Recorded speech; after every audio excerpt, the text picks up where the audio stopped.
Hello, hello. Hello, hello. Hi, how you doing today? Doing okay, all things considered. It's been a bit of a long day.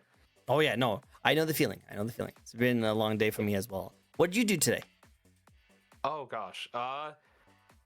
Kind of what I always do, which is just doing tech support for everybody, but not in the format I normally do. Dude, you're so cool in that kind of sense. Like I've always needed tech support for a lot of things I have because I never grew up with like a lot of technology. So everything I just learned by like looking at YouTube videos and just figuring out.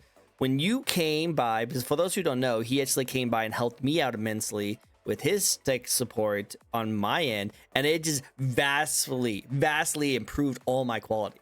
I took your advice and I got a boom arm, so that goes right next to my mouth. So I took that advice.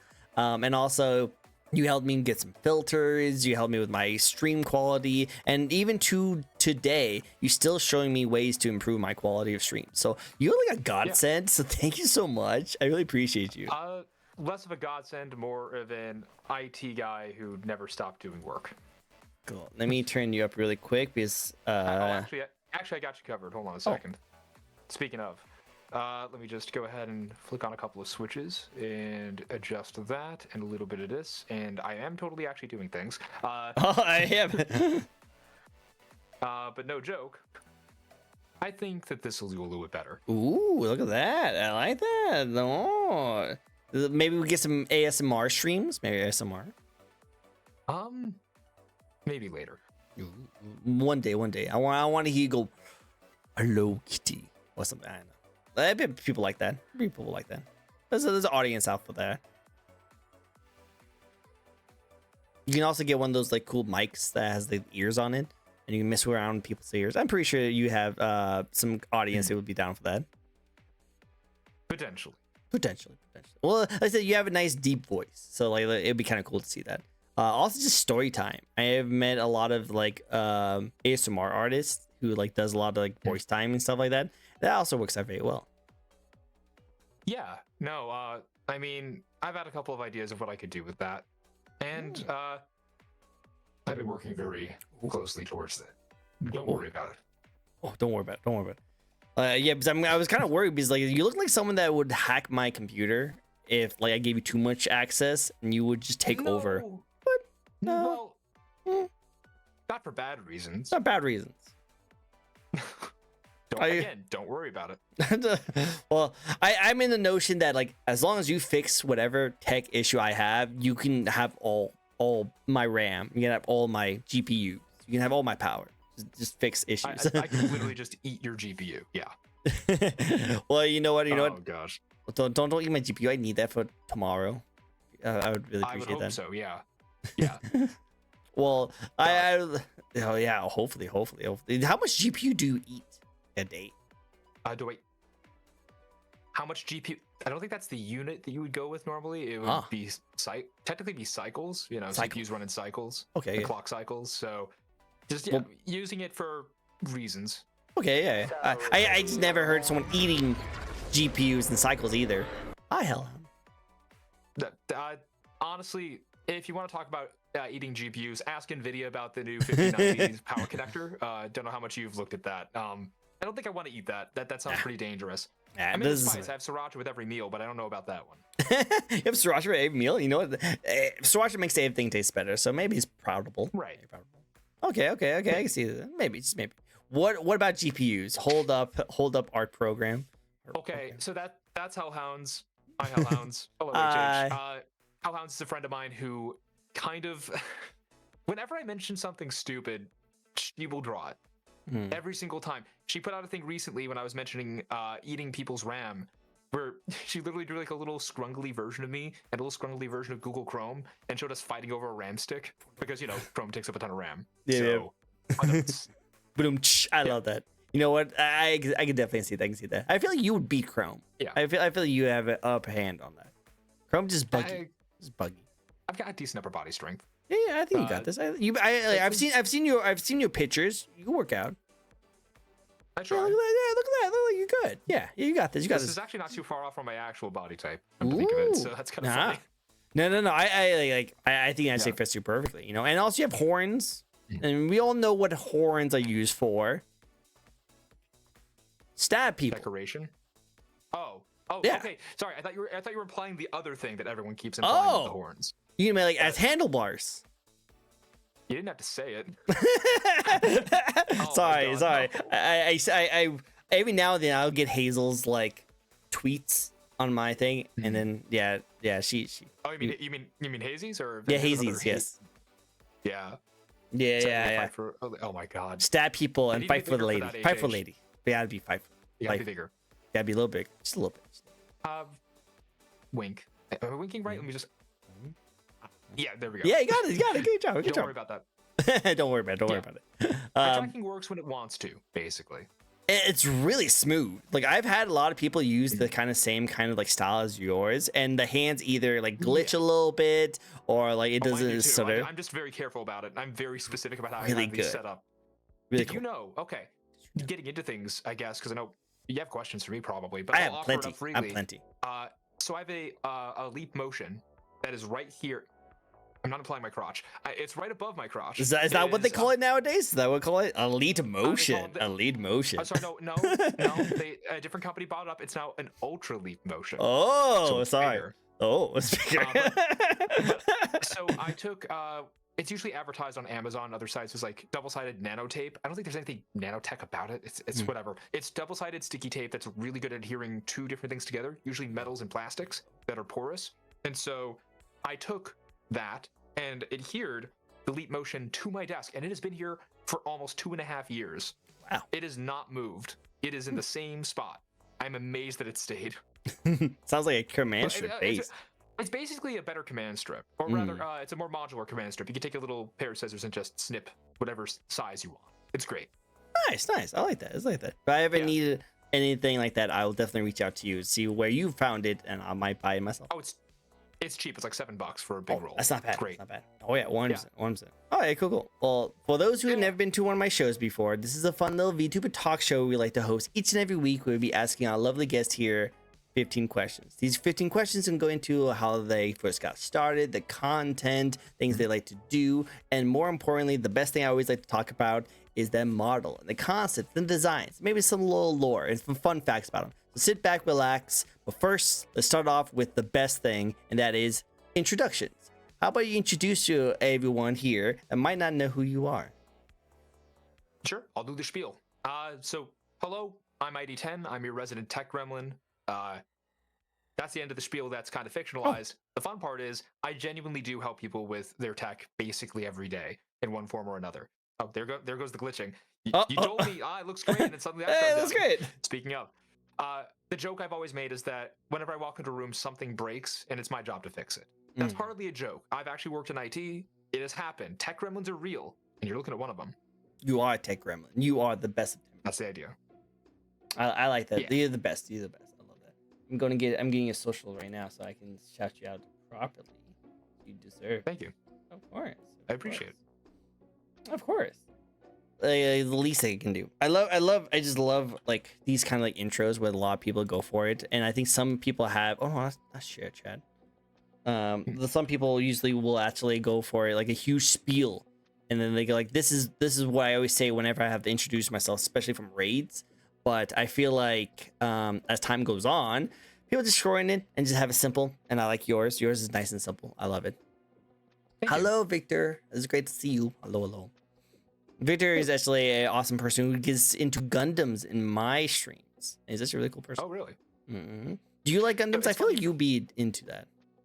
It's kind of funny. For all the giant robot related things I love, I've never gotten into Gundam. Not that I don't like it. It's more just like it hasn't been my wheelhouse. It's not been quite what I pay attention to.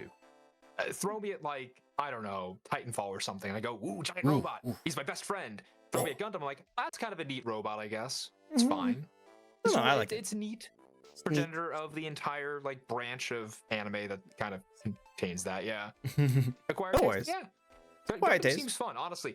Okay, fun's a wrong word. I know about the war crimes. I'm very well aware of the colony drop. Spoiler for anyone who hasn't watched a 30-year-old show. Oh god, I'm old. You're old. Freaking, I'm old. Oh, Jesus. Oh. Well, you're not that old, are you? You're 40. I'm not 40. Hey, I was gonna say is like I'd be like, just like I think we probably both like grew up with the same shows. So we're slightly, yeah. So we're slightly around the same age. Yeah, if you saw Dragon Ball Z ads on Toonami, oh yeah, and then you had to sneak away so your parents couldn't see you were watching them, that was me. I was that kid. I was that kid too. I was really cool. I had to My stay up parents were really late. terrified. They were Like, terrified. Oh no, the violence. The They're like, violence. I watched Star Wars Episode 1, The Phantom Menace, in theaters after loving the original trilogy. And I'm watching it. I'm like, Mom, Dad, I want a toy. I want a toy of this. And they gave me like one of the battle droids with like a little gun attachment thing that just fits in his hand, a little blaster. And they took away the blaster because they're like, oh no, oh honey, that'd be too violent. You'll get the wrong idea. In the meantime, watching Dragon Ball Z and watching guys like beam battle each other, and I'm like, yeah, okay, this is pretty sick. Yep. So like, I don't know what they were thinking. They're like, violence. I'm like, not violence. That's just cool. This is cool. I love it. No, and also Child war more. crimes. Oh, plenty of those. Yeah, there was a lot of child war crimes, like 100%, and we all loved them. No, I'm joking. Context. Context yeah, matters here. Context, guys. Context. I like Gundam for pretty much the mall kits, shows, and games. I like the games. The games. I grew up with a lot of the shows back in the day. Yeah. I used to watch Wing Zero, which had like some of the most coolest ones. I couldn't get into a lot of the newer ones as I grown older because I didn't have a lot of time to develop it. But from what I've seen from people showing me, they're still really cool and they're still killing it in Japan. Like, still super. They really are.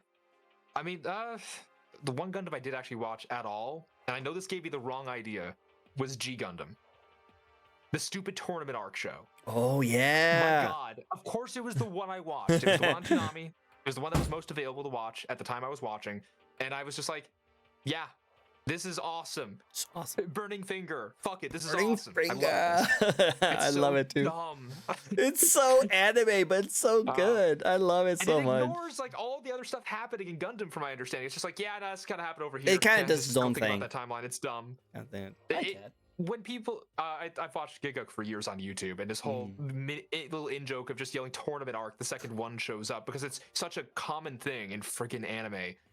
And that was the first one I saw. So that I watched a touch of Yu Yu Hakusho, but that wasn't quite my thing. It seemed neat though. Oh, it's cool. It's cool. I grew up with a lot of this old school stuff.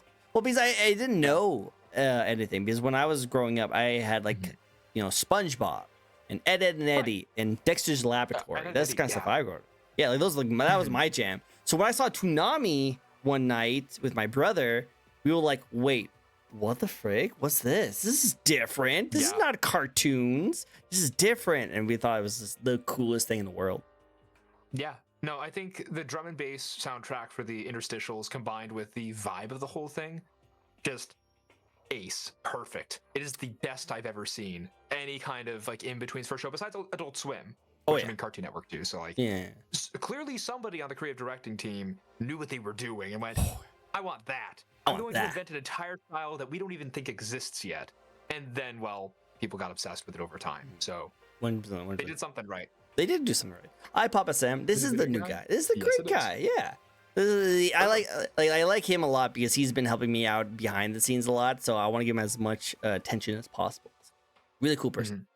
I had to walk back again. I'm sorry, Papa. You've been the trooper. You've been through every single stream that I've been streaming for you guys. So thank you, Papa. You are the true MVP of the stream. True MVP. Very cool person. I was gonna ask about Marvel Rivals actually. How'd that end up going? It was terrible. Oh no. Okay, who do you mean? So like I used to. Oh, why you bonk? Why you?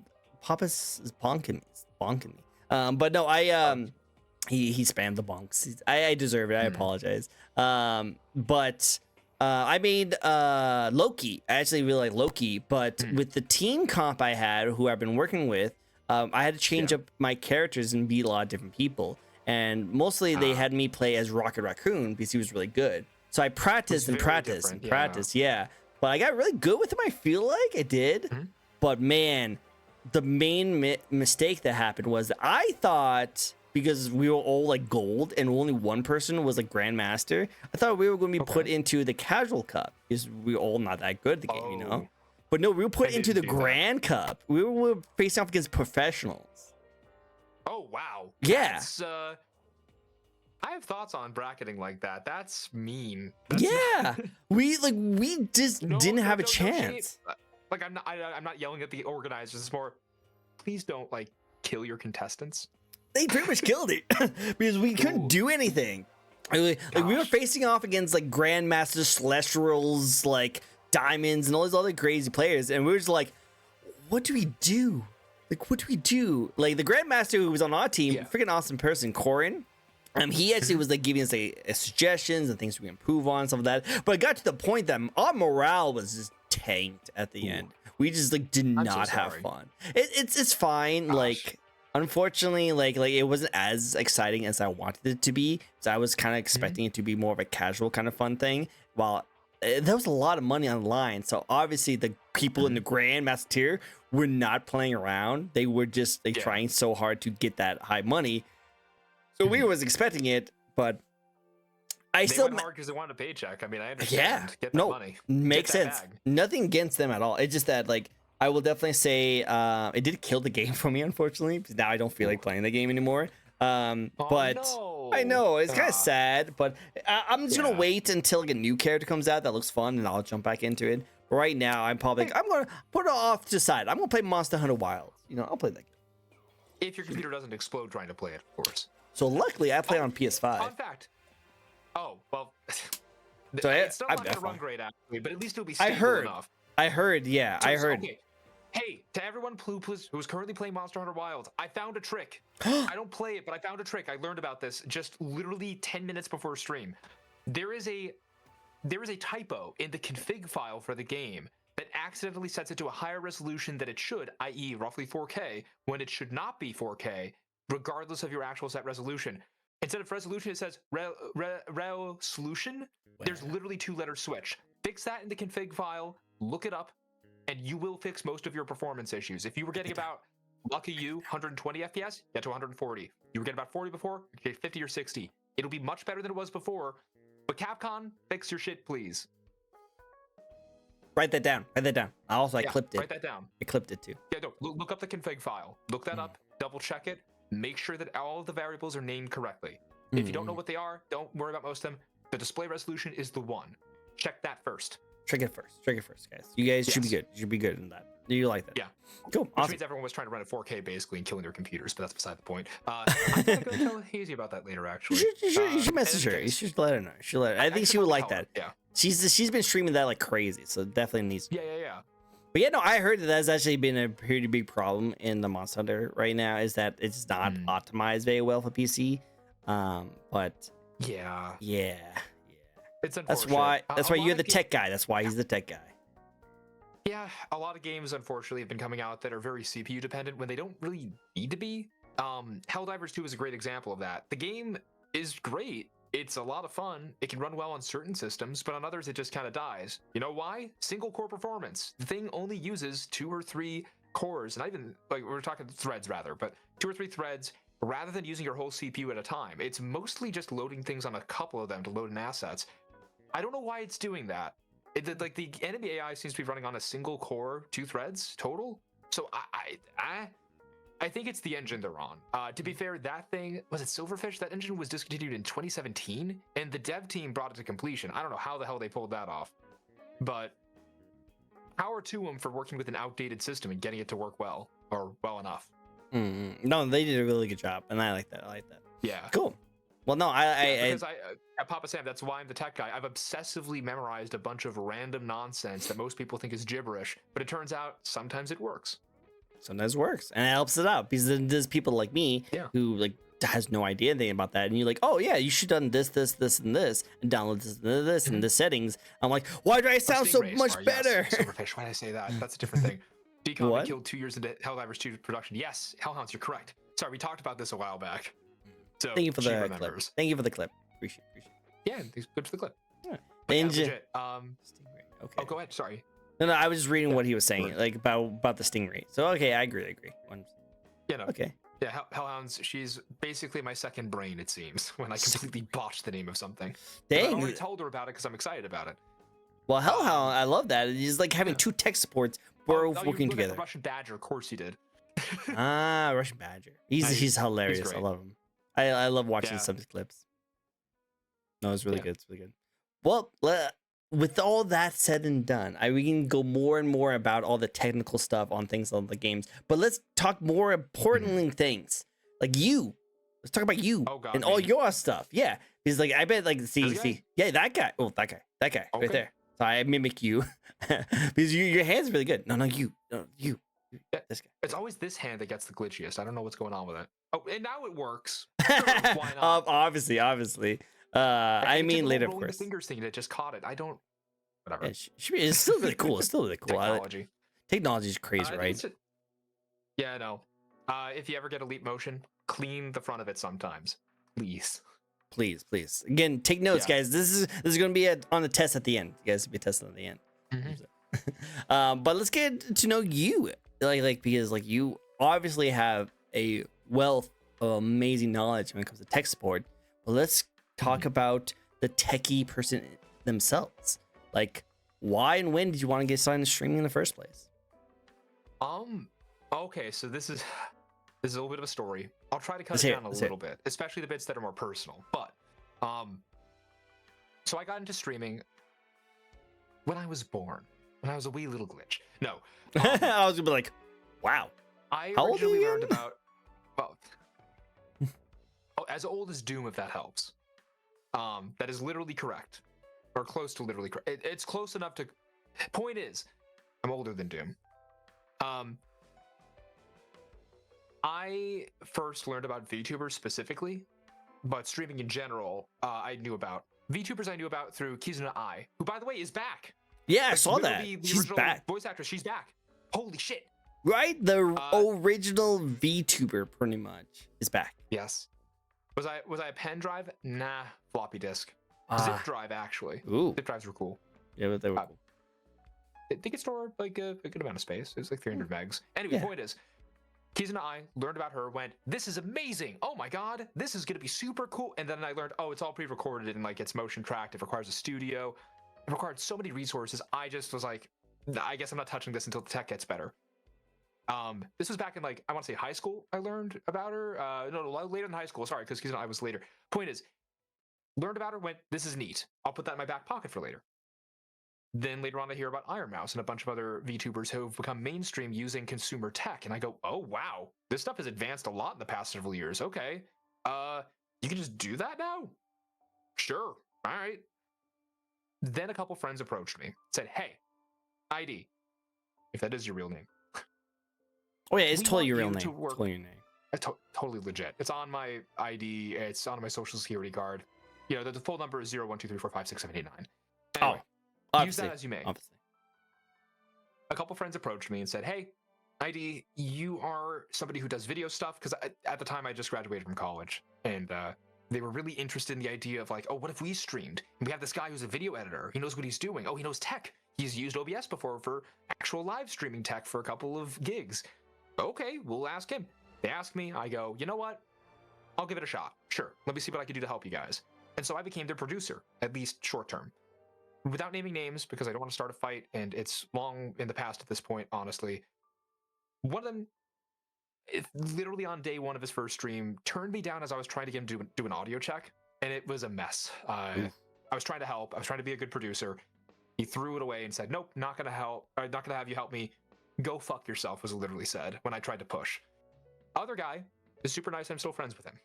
But that first guy, among other things that happened, I stopped working with him because I realized, hey, this isn't really working. And I wanted to help, and I had the technical solutions on hand, but he didn't want to listen. And that's okay. A lot of other stuff has happened in between. But at the time, the other friend who I was still on good terms with, I was talking with, he was just really nervous about doing it and postponed plans. He said, hey, what if you did it? What if you tried streaming? Have you ever thought about it? And I said, would people really be interested in hearing me? Would anybody care? And that's how it got started. I went into a fugue state, and a week and a half later, my first Vroid model was done. I built the thing from scratch, custom texture, did a bunch of other stuff to mess with it. I went live for my first couple of streams, and I still have the recordings, and it was bad. Oh. It was really, really bad. We'll start somewhere. Yeah, I played Apex Legends and thought, oh, I'm going to be super cool. It's going to be so much fun. I died. I got like one cool shot, which I turned into a clip that did well. Oh, there you go. But like, I did a few streams, started to get a feel for things. As I really got started rolling and like, getting consistent, met friends, lost friends, met more friends, generally just kind of made connections and realized where I wanted to be in a space like this.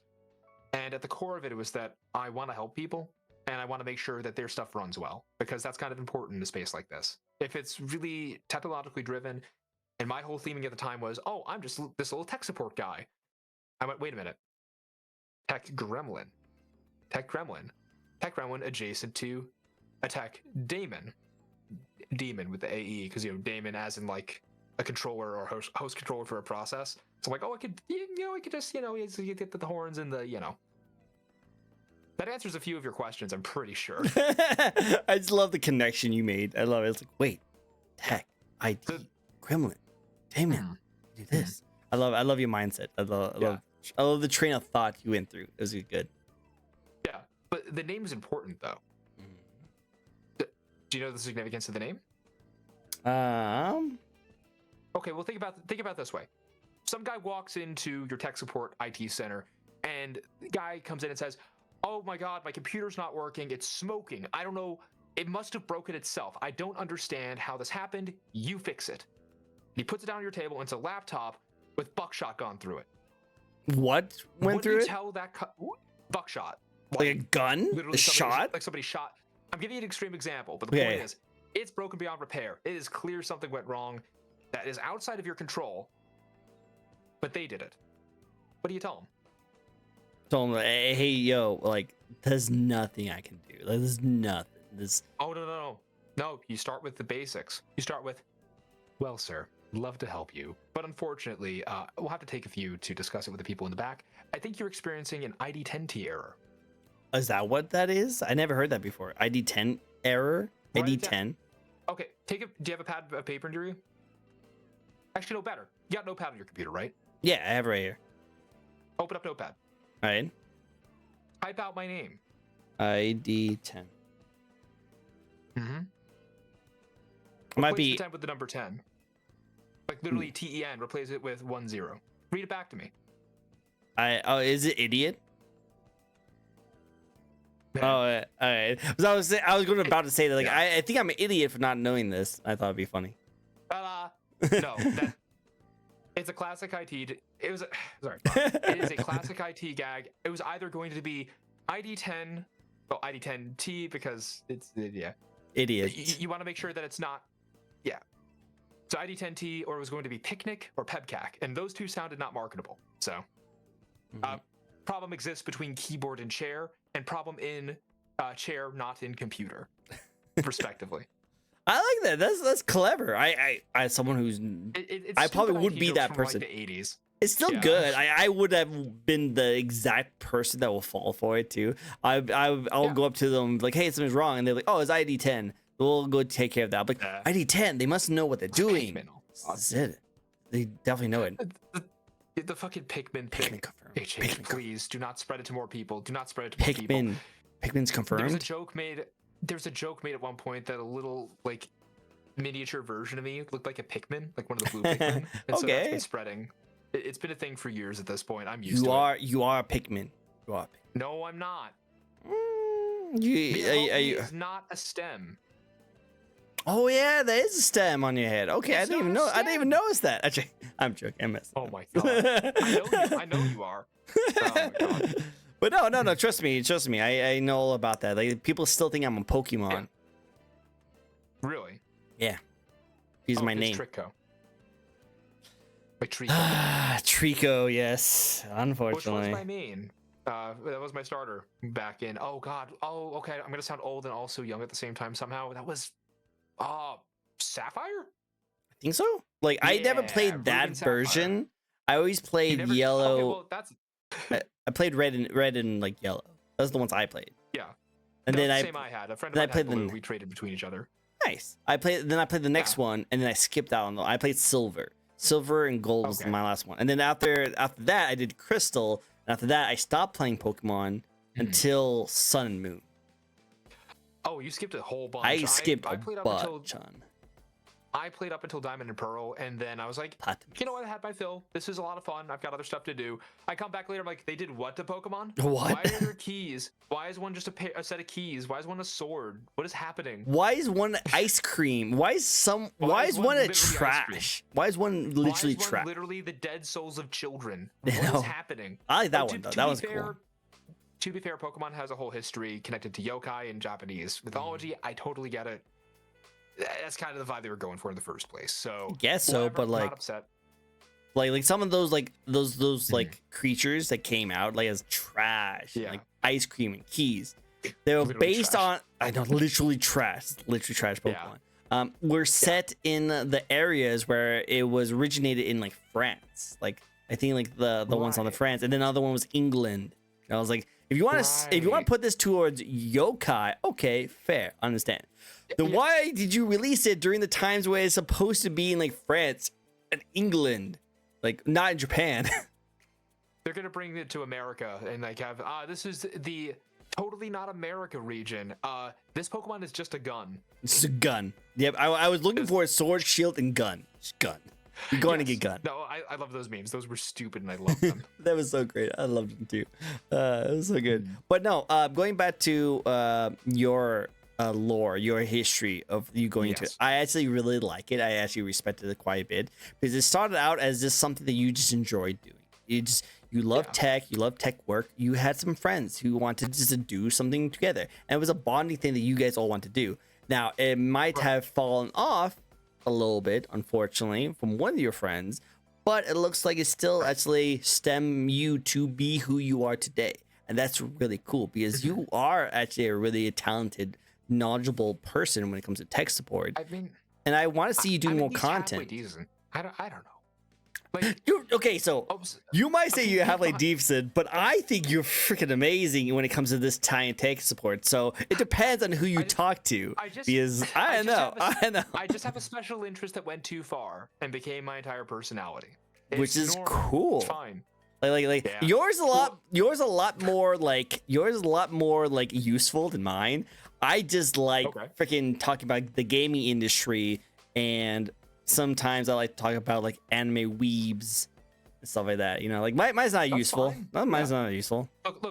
Look, the friend that I stayed friends with and still hang out with periodically, he makes great burgers, by the way.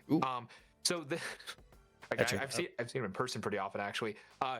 He has encyclopedic knowledge of Bleach and Naruto. Don't get him started on it because he will just go and tell you the entirety of all of those series and then some, and it's incredible. Hi, Mama Bear. Hello, Ryoko. Ryoko is amazing. Ryoko is a dragon VTuber who I haven't seen in forever. So hi, it's great to see you. Hello. She's awesome. She eats a lot of salmon though. So if you hang out with her, make sure she has salmon. She was like a little fishy. A little fishy. She was a fish in the very beginning. She was a salmon and then turned into a dragon. Who's glowing? Okay, I see. Who's this glowing VTuber? Is he a dragon too? Would you like to introduce yourself to the new people who's in chat? So, yeah, okay. I'll do a little bit of the redo there. Yeah. I'm ID10. ID10_T if you need my full Christian name. I am your resident tech gremlin VTuber. I'm the guy who fixes things because constantly I walk into a room and something is broken. It wasn't broken before, but now it is. And it's probably my fault. But that is mostly a joke.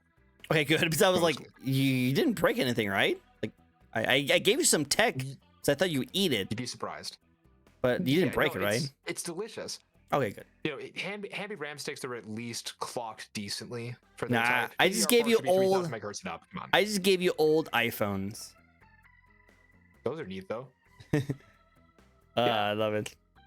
My volume is slightly low. Uh-oh. I'm gonna turn you up. As I thought everything was good because you got it, but let me if you could boost me up over in. Oh, here's another tech tip. Never boost people in Discord above 100% because it causes their volume to sound scratchy and crappy. It basically overdrives the audio within Windows and then captures it, which is not great. Do it in OBS. Use a compressor filter. Adjust nothing, and then bring the gain slider for the final bit up if you didn't already boost the gain. Hey, let me do that. How does he sound now? Does he sound a little bit better? I went to it. Jumped over the lazy dog. something something. I was gonna recite part of Alice in Wonderland because that's how I have everybody test their mic, but like I don't remember. Do I sound good? Guys, can you hear? We're learning here. We definitely. We're trying our best. Trying best. And I've told you this before when I first talked to you. I've always had sound issues. I think it's a bit. Is it louder? Okay, good. I understand half of that. Well, there's gonna be a lot of things that he will say that you read kids. 100%. Yeah. I Mama Bear. Also, Mama Bear is amazing. She's like just the best. She's the best. She's the best cheerleader. She's lovely. She's caring, and she's just the best person. The best person. Right. Hey. So still sounds like a nerd. I'm aware. You know what? As long as we can hear it at full length and full volume, sound like the best of nerds. The best of nerds. Full length and full volume. Yes. Full Sure length. about that? I want to hear more of it. I want to hear more. Then you Again. have to subscribe to the thing I can't talk about on Twitch. Whoa. That's not a joke. I actually made one. Oh, wow. This is for reasons you'll find out later. So he does have a fans league. I knew it. Knew he has fans. Why did you tell? No, don't tell them they're not gonna go there. Well, By the way, I'm ID10_T on all platforms except for Instagram, which I'm ID10Tube, because Instagram is stupid and banned my account the microsecond I made it for some reason. that's stupid. Anyway, Well, we don't want I to. don't get it. We don't want to know. go to iTunes. We don't want to go to Instagram. Go to Fansly. You heard it, folks. You heard it from him. Not me. I didn't say that. He said that. Recite Alice and Wonder and the alligator something. Okay, just, something. The walrus and the carpenter, and they did a thing. Having a ID10T Somebody clip that, by the way. moment. Yeah. Love it. Gosh. But yeah, so you were gonna do a question. I think we derailed. Yes. I was just kind of rehashing the awesome things you've been doing. I just like it's slowly built up to who you are today, and I think that's really good because, like I said before, and I think what I was trying to get into before I was distracted by all the amazing people in chat, is that you have a talent, and you should embrace that talent. It's a really cool thing to have. Like, I think you should. I've been doing for the past several years. I know, but I'm saying, like, be proud of yourself. I Be know. happy with yourself, because that's a really cool thing. I wish I had that talent of knowing that kind of stuff. That's a lot of knowledge to go for, and I think you should definitely check it out. Guys, chat, if you guys have any tech issues, sound, video quality, production of any kind of things, go check him out. I wish I had more technology. Exactly. See, there, go for it. Go check him out. He deserves it. He Happy to deserves it. help. He helped me for out, tips. and he helped me out with my sound quality. So hey, yeah. So I think Yeah, it's really you were cool. having issues before, and now we've gotten it a little closer to the way there. I can actually see your mic in the shop, by the way. Good job. Right? I got a new mic. Yeah. I mean, a new Okay, so- mic boom. oh, I had a wow. new mic boom. Yeah. So now I have like a nice. legit one that's actually I can move around. And I can move it without it like actually like interfering with me. This is what I had yeah. before. I got the same thing up here. Yeah. Like I got a what is this thing? It's somewhere Oh else. god, I I'm know trying to it look at the I'm trying to look at the branding. Mine's like Hi. you know the cheap ones you can find over on Amazon. They're like the Manao something or other. I got one of the thick ones, one of the big guys. Thick So like it's actually it's pretty weighty, but it's like it's like a fluid bearing. So it actually smoothly moves back and forth. Doesn't sound terrible if I start moving it. I don't want to touch it because I don't want to like jinx that, but still. No, I like it. You should send me a picture of yours and see if it's because I think it's similar to one I have. Oh god. Because if I send you a picture of that, you're gonna see my cable work in the back, and that's embarrassing. I'm not going to You know, judge you. I'm not business- going to judge you. I'm not gonna judge you. Business in the front, party in the back, right? It's a little unorganized. Your mic No, has my mic does not have fluid in fluid it.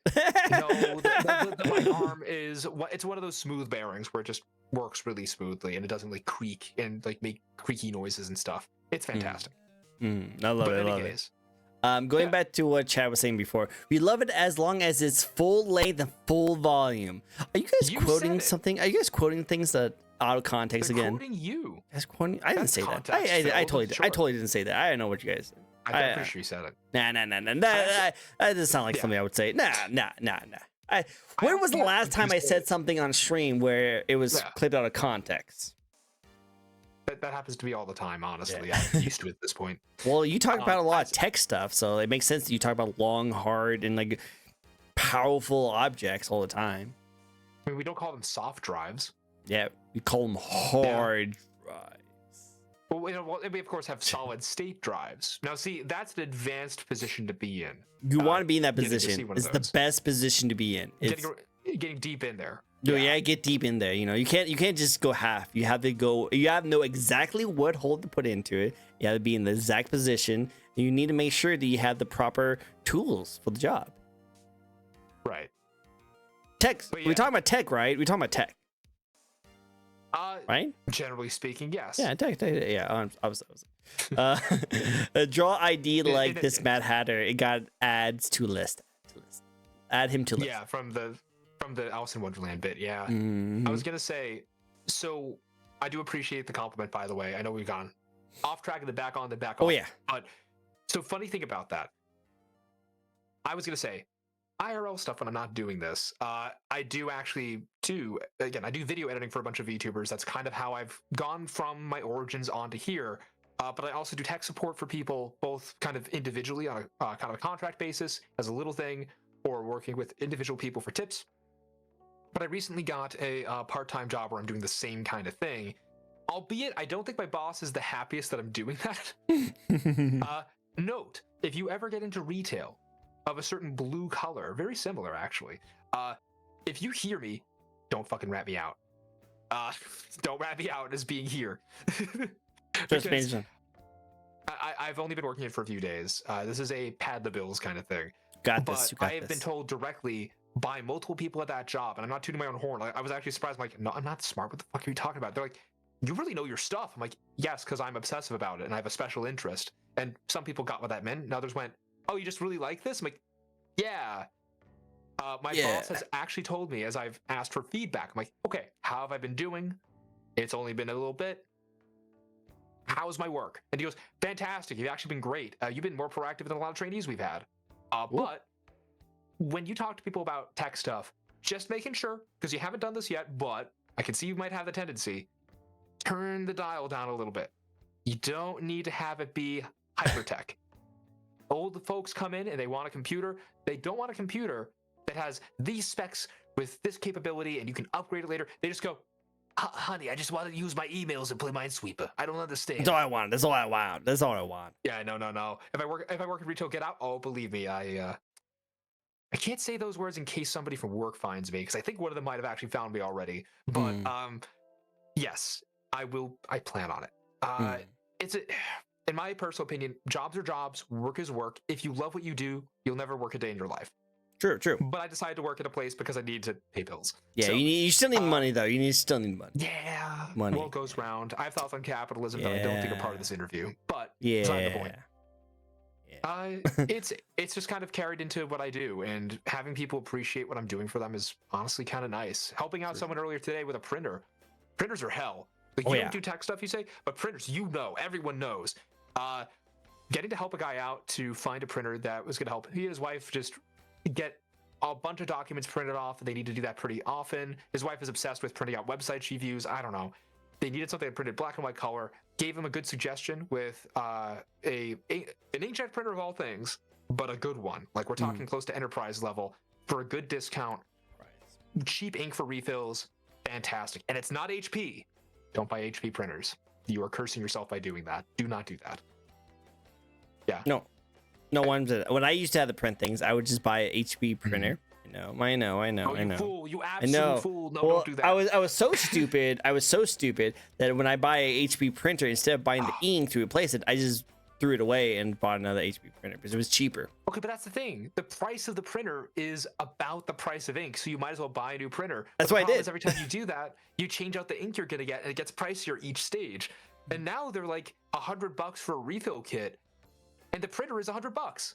They got you. No, you hunted it correct. Yeah. Luckily, that was near the end of my college years, and now I don't need to print anything ever again. So it's really nice. You think that, but yeah, job applications and stuff, they kind of want you to have a resume sometimes.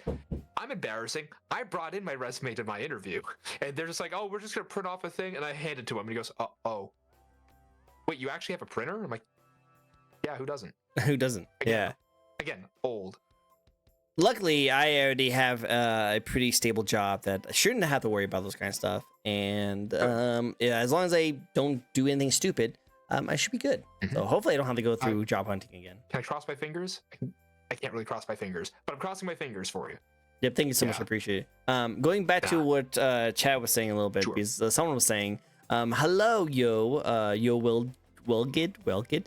Your birthday is in 8 days. You'll be 19. Wow. Happy for your birthday. That's so cool. Happy almost birthday. Yeah, happy almost birthday. We all heard. Drink responsibly, guys. Drink responsibly. Yeah. You got a long life ahead of you, kid. Don't fuck it up like me. Exactly. Yeah, you don't want to get into that, my boy. You don't want to get into that. No. Yeah. But luckily for Yoko, drinking age is 18. This is where she lives. Yeah. Well, there you go. 100%. I just wanted to go through those because I saw that I was going to. Yeah. Also, guess what? Fun fact. Yeah. Fun fact. Another thing we have is this. Nice little spin the wheel where people can redeem and random questions will pop up. Random questions will pop up and you have to answer it no matter what. Yeah, you don't have to answer it, but you should answer it. Because Chad's asking wait to answer something offensive. Oh yeah, you're gonna love it. You'll love it. We have 3 spins. We have 3 spins to do. All right, what's our first one? What do we got? Speed. So this is gonna be Papa Sam's spin because he is the one that first did this. This is a fun one. Pokemon. Oh, okay, yeah. Favorite Pokemon. I can work with that. Easy. Scyther. I mean, that's Scyther. Ooh, Scyther's cool. I said. Look, a raptor-looking dude with scythes for hands. Why would you not want that? Right? That's the coolest. It's Every so cool. 9-year-old wants one of those. No, 100%. It was so cool back in the day, and you would only catch it in that one Safari area. Yeah. Yep. Safari Zone. It's Caesar. It's evolution later. I wasn't as much of a fan of its typing and how it worked. It's like, bug type sucked, and I know, but like it was cool though. So Give us more of that. Nope, I agree. I want another dinosaur Pokemon. We need more dinosaur. Yeah. Next spin is from my new cumber. Yo, Rowlet. I'm terrible with names. I apologize. But I'm just gonna call you Yo because you're a cool person. So I'm just gonna call you Yo. Okay. You have another spin, so we'll get another spin. All right. What do we get? Another spin. And okay, I love this question. This is actually one of my favorite questions. Oh, thank you for the sub, Mama Bear. You're amazing. Thank you. If you could have been a different kind of VTuber, not the techie kind of style of VTuber, if you could have been something else, what would you have been? Okay, this is gonna totally feed into a couple of people's jokes that they keep saying. You know who you are. Mm-hmm. I'm not a furry, but dragons are fucking awesome. Yes. Dragons are fucking cool, and I'd have a mind to go with sort of a dragon sort of look. It didn't happen, but it coulda. Good up, and you matched with Hazy. That's the thing too, yeah. No, we talked about that at one point. It would actually have been a lot of fun. Oh yeah, dragons are fucking neat. Yeah, look at Ryoko. She's a dragon. Yeah, she's a dragon. Like Eastern style dragons look pretty cool. I'm thinking more like D&D core rule book dragons. That's cool. If you've met or you know of Azura. Yeah, I know Azura. Azura she's a ton of fun. That kind of dragon. Yeah. Big, imposing. Yeah. But also, like, I'd probably just be me again, so it's not like I would change too much about my personality, because when I stream and I'm on calls or stuff, I'm just me. Mm-hmm. I'm not changing anything. I'm not pretending to be somebody else. I'm literally just me. I don't know how the heck I'm supposed to act like other people. I just like sound more excited. Yeah, no, it makes sense. So, I could see be a dragon. I could make it work. Yeah, no, I could see you be like the dragon, but like a tech dragon, not like a robot dragon, like just like a dragon. No, just a dragon with glasses on who's just like on a computer. Oh my god, with the glasses on. That'd be so cool. That'd be so cool. You'd be like a dragon. I had glasses on my first model, and I took them off and like, oh, I'll just pretend I put on contact lenses or something. It's fine. And everyone wants the fucking no, not the dragon. Sorry. We all want the dragon too. My wires. Yeah, everyone wants the dragon, obviously. Everybody wants the glasses back on, which is funny because I posted an IRL picture of me at one point, semi-recently, which got a ton of attention. I did not expect like 30,000 people or so to see handsome my face. Boy. Like, oh, handsome God, boy why? over here. Hey, handsome boy. God, please. But I actually have circular glasses that I really like. It's the same style I've gotten for years, and it turns out it's made by a single company. And it's like, oh no, if this company goes out of business, I'm screwed. YouTubers are real people? What? Oh my God. I miss the glasses. Yeah. You should get the glasses. Look how cool they are. I mean, circular glasses. People love the look, especially if they're like the John Lennon style, like really small glasses. People love that shit. It's great. I like these ones. These are the like thick it aesthetically. Oh, let me see these guys. All right. Yeah, I like the thick ones. Yeah, I like the thick ones. It puts a little bit more like like edge on my face, and I think it complements it very well. Because I do have these glasses as well, where I like to wear for work because they're easier for me to like wear around, and they stick on my head. But that's too small, and the frames are too small, and it kind of like makes it weird because my lenses are pretty thick. They're thick with 3 C's. Yeah. So it looks really weird when everything has thin lenses, but then you see just giant eyes underneath it. Yeah, no, in my case, I've got a lens type that, at least for what I currently have, does not have that problem, thankfully. It's also partially the shape, because you're mostly just seeing my irises, basically. So... Makes sense. Well, honestly, get the glasses back. That's what we all talk about. Get the glasses back, God. And if you ever become a VTuber as a dragon for like Halloween, I want you to be just a big, giant, buff dragon with glasses on, and you just everyone wants to be a buff dragon. Because you are. Because you are. Just do on like. What's that have to do with that thing? I didn't even say you were. There's nothing wrong with furries, but like everyone wants me to be a dragon. Please. Hi, Black Timer. It's great to see you, my friend. No, and now you set off hellhounds. Oh no, she wants to talk about. Did someone say buff dragons? Move on. Well, let's do another spin. Let's do another spin. Ryoko spin. This is Ryoko spin. I have a similar glass. The more specific. You mean term, scaly? Scaly. A little scaly. Oh God, no. No, oh, Jesus Christ. Wait. Are we gonna get to it? And yep. Ideal date. You have an ideal date. Almost got the pizza. Okay. No, you almost got the pizza. So an ideal date. It depends. So I'm very split on dates. I like to have, how do I say it? I like to have very calm dates where it's just about enjoying something together. So if it's literally just a pizza and chill in the house, awesome, fantastic. Which, by the way, hey, I can answer the other question. Pizza with peppers and onions, delicious. Get yourself a place that has a classic New York City style pie. Make sure that they have sauce that has some amount of spice in it. Delicious, fantastic. Goes great with that. Pairs great. Makes your mouth kind of like burn. Great. That with a good movie and just sat up cuddling under the blankets, super nice. And I'm not even talking lewd stuff. I'm just talking literally just being together and feeling part of a thing together. Oh yeah, that's great. Alternatively, going out to a festival and literally just checking out what's there and going like, ooh, what's that? Ooh, what's that? Oh, there's artists on the artist row? Yeah, let me check that out. That's my favorite, is the split between the two. Super calm or super exciting and just out there checking out people and places. That's awesome. That's really cool. I like that. Good taste, good taste. Either chilling at home with a nice little under the covers with some food, or going to check out a festival. Inexplicably watching a movie in the theater, I'm not a huge fan of. Like, it just feels like that intimacy is lost. And on top of that, they never tune the speakers right.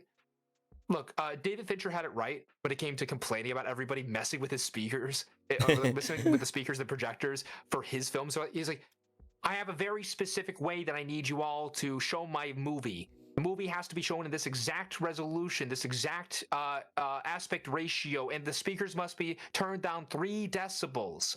Exactly. I think that's a pretty close impression of him. Rest in peace, David Fincher. Rest in peace, rest in peace. Hi, Moi Moi. We have Moi Moi here, who's a cloud VTuber. She's also really great. She does. Really? She wants. She has the thunder thighs. She's amazing. Cool beans. Oh yeah, and she voiced my lore video, by the way. Really? Very nice. Yeah, beautiful voice. But anyway, she wanted to ask you a question. So you ready for another spin? One more spin, and then we have to get through my rest of my questions. Okay. We got a fourth spin. Okay, yeah. Go ahead. Yeah, fourth spin. You know, you're getting all the spins. You're getting all the attention today. You're getting all the attention. If he gets pizza, we re-roll it. Oh yeah. I already answered that one. Well, it looks like it's about to. Nope, unknown talent. Do you have unknown talent that you have that not many people know about? Oh, I'm trying to think. Because all the ones I can think of are tech related, generally speaking. I know how to get into places I shouldn't be in. And I'm pretty good at it. Okay. Did you know the classic thing of, if you wear a button-down shirt, preferably with a tie, any plain tie will work. Don't do something dressy. Make sure it's nice and clean. Make sure it's pressed. Make sure it is basic. It needs to look the part. Walk in with a clipboard and a pen and look annoyed, and you can get to anywhere with that getup. Oh, because if you do that's that, dangerous. Number one, you look like you belong. Oh, well, my hand went crazy there. Number one, you look like you belong. You're supposed to be there and you're taking notes. Clearly, you're not up to something. You're up to something, and I'm auditing you. Number two, it gets you further in because people see you taking notes and assume that you need to see someone. So if you ask for somebody, even if you don't ask their name, you ask for, oh, can I talk to the producer real quick? They'll let you in. And number three, it helped me with the job once because I was trying to get onto a shoot that I was working on, and I had coffee and I had a clipboard, and I needed to get in because I genuinely needed to get it to the camera guys. And the people at the front wouldn't let me in. So I went in the side door with this little service entrance. I was working in Manhattan at the time.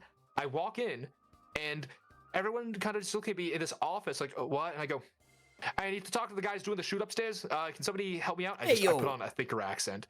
And they understood instantly. I looked at the clipboard. I'm like, I'm a little late here. I got a bit of a quota. And they're like, oh, okay, yes, sir. Yes, we'll get you. We'll scan you into the elevator.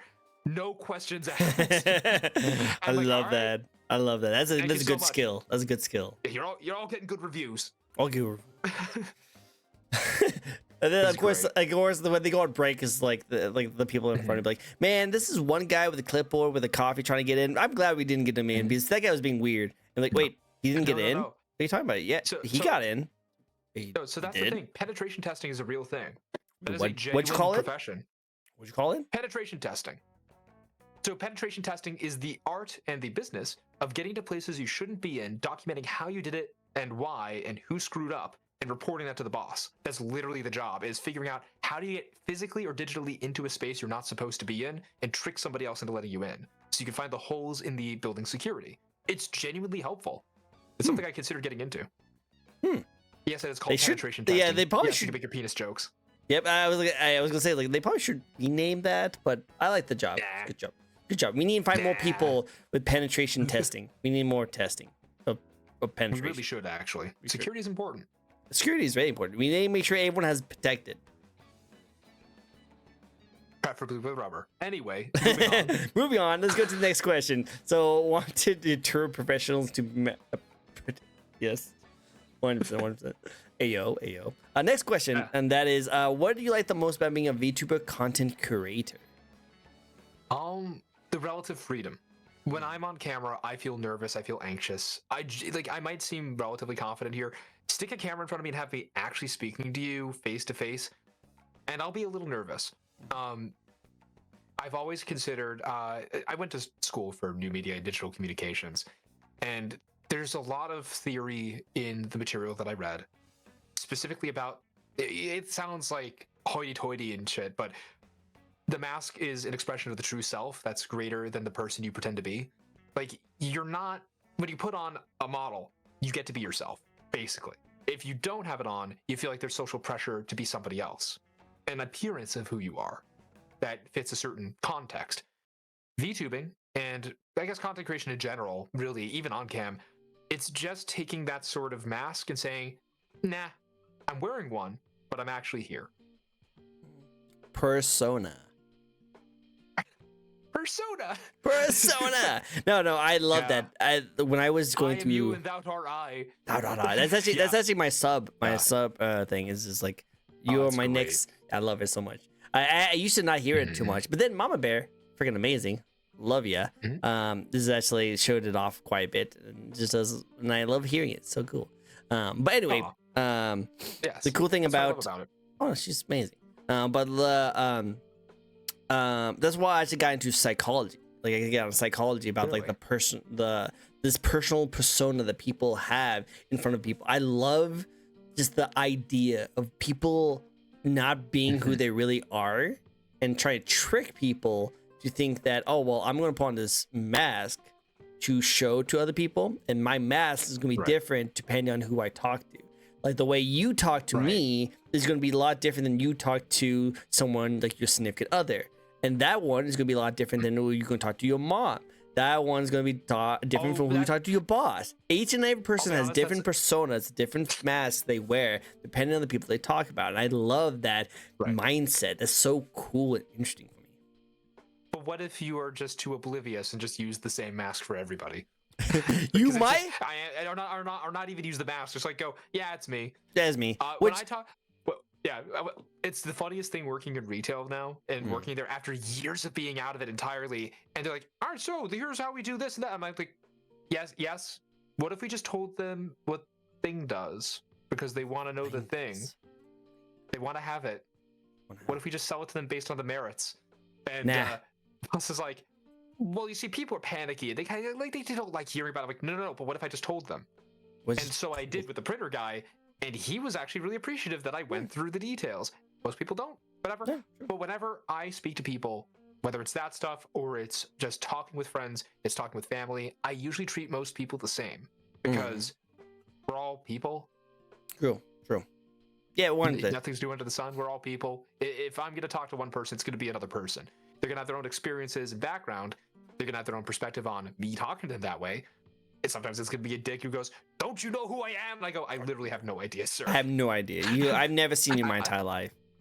Yeah, I'd rather just treat everybody equally and give them a decent baseline to start with, rather than assuming the worst of some just because I happen to be in a different mode, I guess. Which is good. Make sense. It's a good mindset to have. Unfortunately, most people don't have that mindset. It's shocking. Yeah. It's shocking, unfortunately. But most people should have that mindset. I didn't know that. You know, it's crazy. Treated me like it was just how they acted. I'm like, hey. Yeah. You think if you just treat people like human beings and care and respect, they will do the same thing with you, right? Yeah. And actually, speaking of mode switching and the idea of like changing how you act based on place, there's also something to be said for media in general, kind of acting differently based on how it's presented to you. Have you ever heard of Marshall McLuhan, sociologist, 1960s? I think I've heard of him. I don't remember his work though. Yeah, really big on media. His biggest works were called, and these are funny names to put next to each other, The Medium is the Message and The Medium is the Massage, which I swear actually means something in the context of it. But like, dude talked a lot about how the mode in which media is shown to you changes how you perceive it and changes the media itself.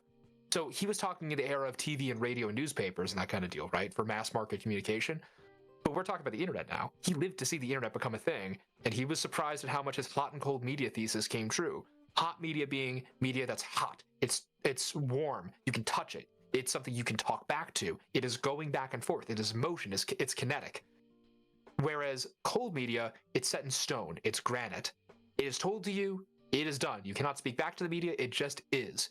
And hilariously at the time, the guy considered newspapers to be hot media because you could write to the editor and say, hey, editor, I don't agree with you. Which nowadays you would consider, no, that's cold media. You can't talk back to the newspaper. For the most part, you just post in the comments section, maybe. But that's a different medium. So, like, when it comes to VTuber content creation, and what I like most about it is that it is a mode in which you can talk back to an audience, and the audience can talk back to you. It's about an interplay. I love it. Oh my god. HH, you're distracted by the rubber ducky? Oh no, she has a whole thing about rubber duckies. She collects them. So I do this. So this is thank you, Hellhan. Concept. It was a really cool concept, and I want to hear more about it. But I will say this, rubber ducky. I hide that rubber ducky throughout the stream, and whenever someone notices it, I move it. So this one actually didn't last as long as last time. So obviously, if I move it now, you guys will know where it is. So you guys have to come back to the next stream to know where they are. Oh, okay. But anyway, distractions. I was so distracted by that. Thank you. That's good. It's good. But no, last time I had it for like 6 months before anyone noticed it. So like this one's actually a lot. Someone pointed out very quickly. So good job. Mm-hmm. Yeah. But yeah, no, I find that whole idea interesting, that the medium is the message. The medium itself tells a message alongside what you're seeing through it. So if I'm playing a video game on Twitch, it's different from YouTube. YouTube is different from a literal TV show. A TV show is different from radio. It's different from a newspaper. It's different from a guy yelling on the side of the street that the world's ending. Like, the way that information is expressed matters. And so VTubers are, not to put too fine a point on it, but I totally am, I think another step in media, transmedia experience, the idea that media that crosses mediums to say something slightly different depending on where the creator posts it, where they put it, where they place it. I mean, heck, half the reason that post is a term is that comes from literally sending a letter or putting something into the newspaper. It's putting it into the post. Mm-hmm. Agree. So, yeah. So I like it. The fact that some guy from the 60s thought some of this stuff up, went through a little bit of that information, and then wrote his own counter essay to himself, The Medium is the Massage, about how that changes as media changes forms, because he realized the internet's a thing now. Oh crap, this is going to be real. Radio is dying, nobody cares. Music is changing how it's being distributed, so the way that it says its messages changes. Video is a thing now, because it used to be film, and now it's digital. What does digital media do that film doesn't? It's just, I love seeing this as an evolution in those steps towards media changing into something more interactive. I like that too. I like to see the stages of how it started off when we first were getting to technology. Like you said, floppy disks. That was the thing that we grew up with.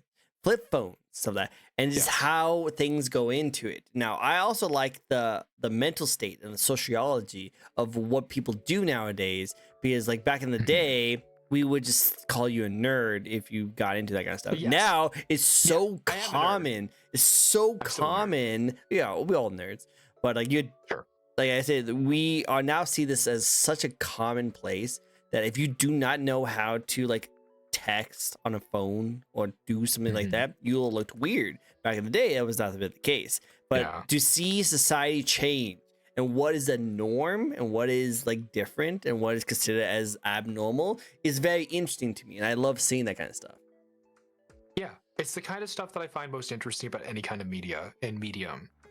Like, VTuber just seems like the natural sort of place to experiment further with hobbyist tech.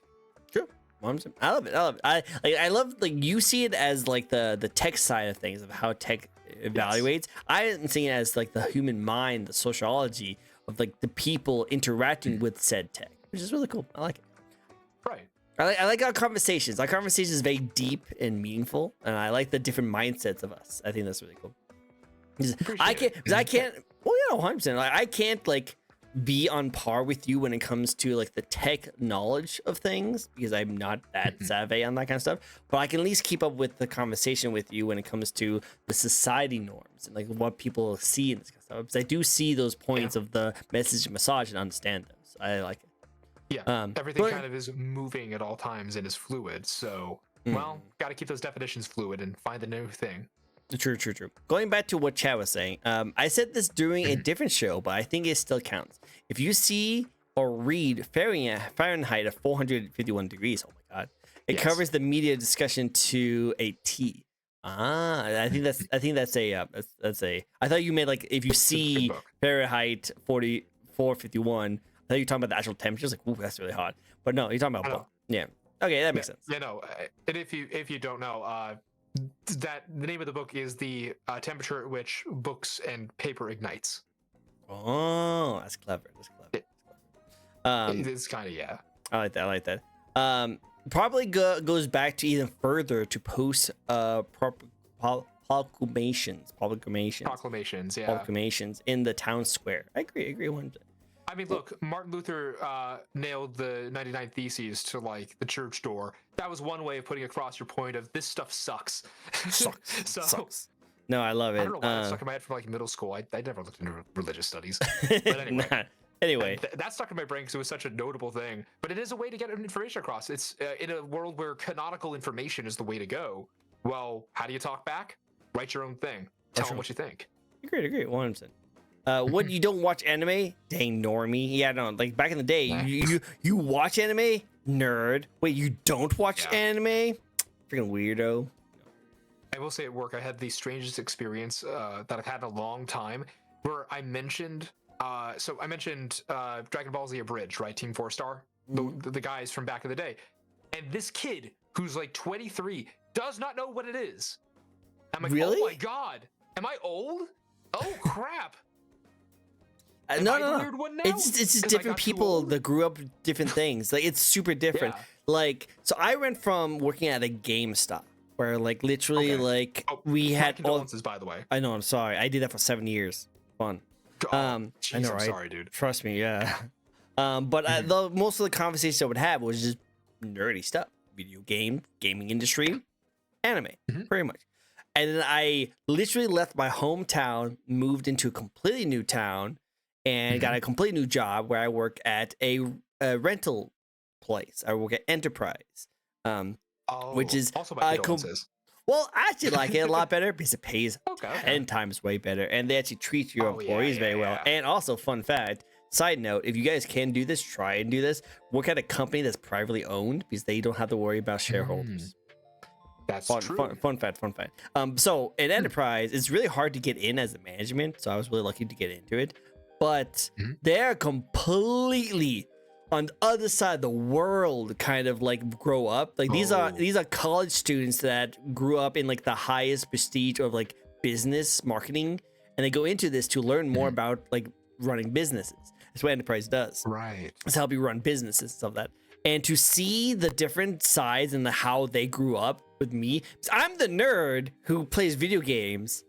These are the people who go to golfing trips and they go on vacations to Tahiti and like they deal with like really fancy toity stuff. And it's super weird for us to have conversations. So I'm over here like, did you see the Switch 2? And they're like, did you see the football game that happened? Oh my god, I can't believe they did that trade with that one guy and making sure that like my stats are good because I need to make sure that when I bet for them, I get the right scores. And I'm like, yeah. But the Switch 2. Right? Oh yes. Nvidia's stock price dropped 2% today. 2%. Oh yes, a good entry point. Yes. No, it's just like that's what I'm trying to get at is that like there's people that you might think is so normal. Like I can't, like we all know what VTubers are. If we say Iron Mouse, we know who Iron Mouse is. No idea. Exactly. No idea. But if we go up to them, okay. To be fair, my parents know who Iron Mouse is, and I did not introduce her to him. Nice. I did not mention her at all. They found her on their own when they learned, oh, our son's a VTuber. Oh, that's neat. I don't know what that is. They looked it up. My mother gave me the strangest call afterwards. So do you know Iron Mouse? Do you know Iron Mouse? Like, how the hell am I supposed to know her? What do you mean? How do I know? I already know. Hey, really quick, I want to show you something because you're right. Sure. My parents, my dad, I live with my dad right now because I'm still taking care of him during his retirement age. So he's living in my house. Love him to death, taking care of him. We'll always love him. I'm gonna have to do the same for my dad at some point. He's already lived in my place like twice. Anyway. So he did the exact same thing. He knew I was a VTuber. He knew I liked this kind of stuff. So he did the adorable thing of seeing a t-shirt over in Goodwill, and he thought, hey, my son loves this. I should get it for him. Do you know what shirt he got me? I think I might have seen it. Did you post it on socials? I saw it. I did. Let me show you guys. If you guys haven't seen it, show me. Yeah, we gotta see this thing. Oh my god. This is great, by the way. Seriously. He got me a shirt of baby. like you can see her boobs and everything, and my dad was like, "This is perfect for my son." Oh my god. This is perfect. Okay, look.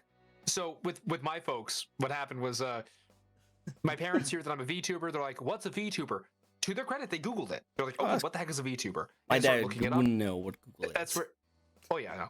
Oh. He's living in his own world then. But like my parents look it up. My mother calls me and says, "Oh, do you know Iron Mouse?" And was half joking, was like, "Have you bumped into her?" I'm like, I'll be honest, I wish. I bumped into a lot of big people, not her. That'd be kind of nice, actually. I'm sure that'll answer a question later, actually. But then she started asking questions like, is there a reason why like 90% of them have their titties out? Is there a reason that most VTubers are just like that? I'm like, well, the sex work industry is still work, and people who do what they do because they want to. And honestly, I'm not judging, nor am I complaining. No, 100%. And she's the one with the friggin' Booba. She's the one who had a CD that wasn't on a spindle when I was a kid that I was not supposed to see. But I looked it up later when I was an adult. I'm like, why'd you have that? I'm not elaborating on that. She gets to be embarrassed. I don't get to explain this. It's I know you're watching this, Mom. Mom. She's not watching this. Oh, She's not watching this. it's okay. It's okay. I don't think she knows. Titties sell. Sex sells. That's the way it works. She understood pretty quickly. Nah. No. It's actually, I'm actually really surprised, but I get a lot of moms that like to watch me on these streams. Surprising enough. So I won't be surprised. You gotta type. I'm trying. This is happening. I'm not trying. I'm not trying. I'm not trying. You gotta enunciate a little more because I heard trying. No. I'm not trying. It just happens. It just happens. Right. My age. My beard. HH, I swear to God, if you start listing my fetishes, I'm going to punt you into space. I love it. Love it. We're not doing that. Going back to chat really quick. Going back to chat. Yeah. Oh my God, I didn't know you mentioned working at GameStop before, but it comes to no surprise to me. Yeah, I think everyone can look at me and my background and be like, yeah, he looks like a guy who works at GameStop. Yeah. And Papa, I'll get to your spin wheel vase soon. We'll definitely go into that. I do want to go through some of these more questions as time goes on. Plenty of questions. And you're right. I don't know why this spot my eye most. Titties do sell. Definitely. They do. Feet, tails, strong arms. Wow, you guys just listing all of ID's fetishes right here. Wow. I'm just gonna Trickos, roll that back. Further. Roll back. What? Oh say that God, again. What? I didn't say anything. I don't know what you know. Okay, all right. To be honest, me, it's less embarrassing to have virtual titties out than real ones. True. You know, fair enough. Yeah. Mm-hmm. I get a lot of moms watching me in these streams. It's true.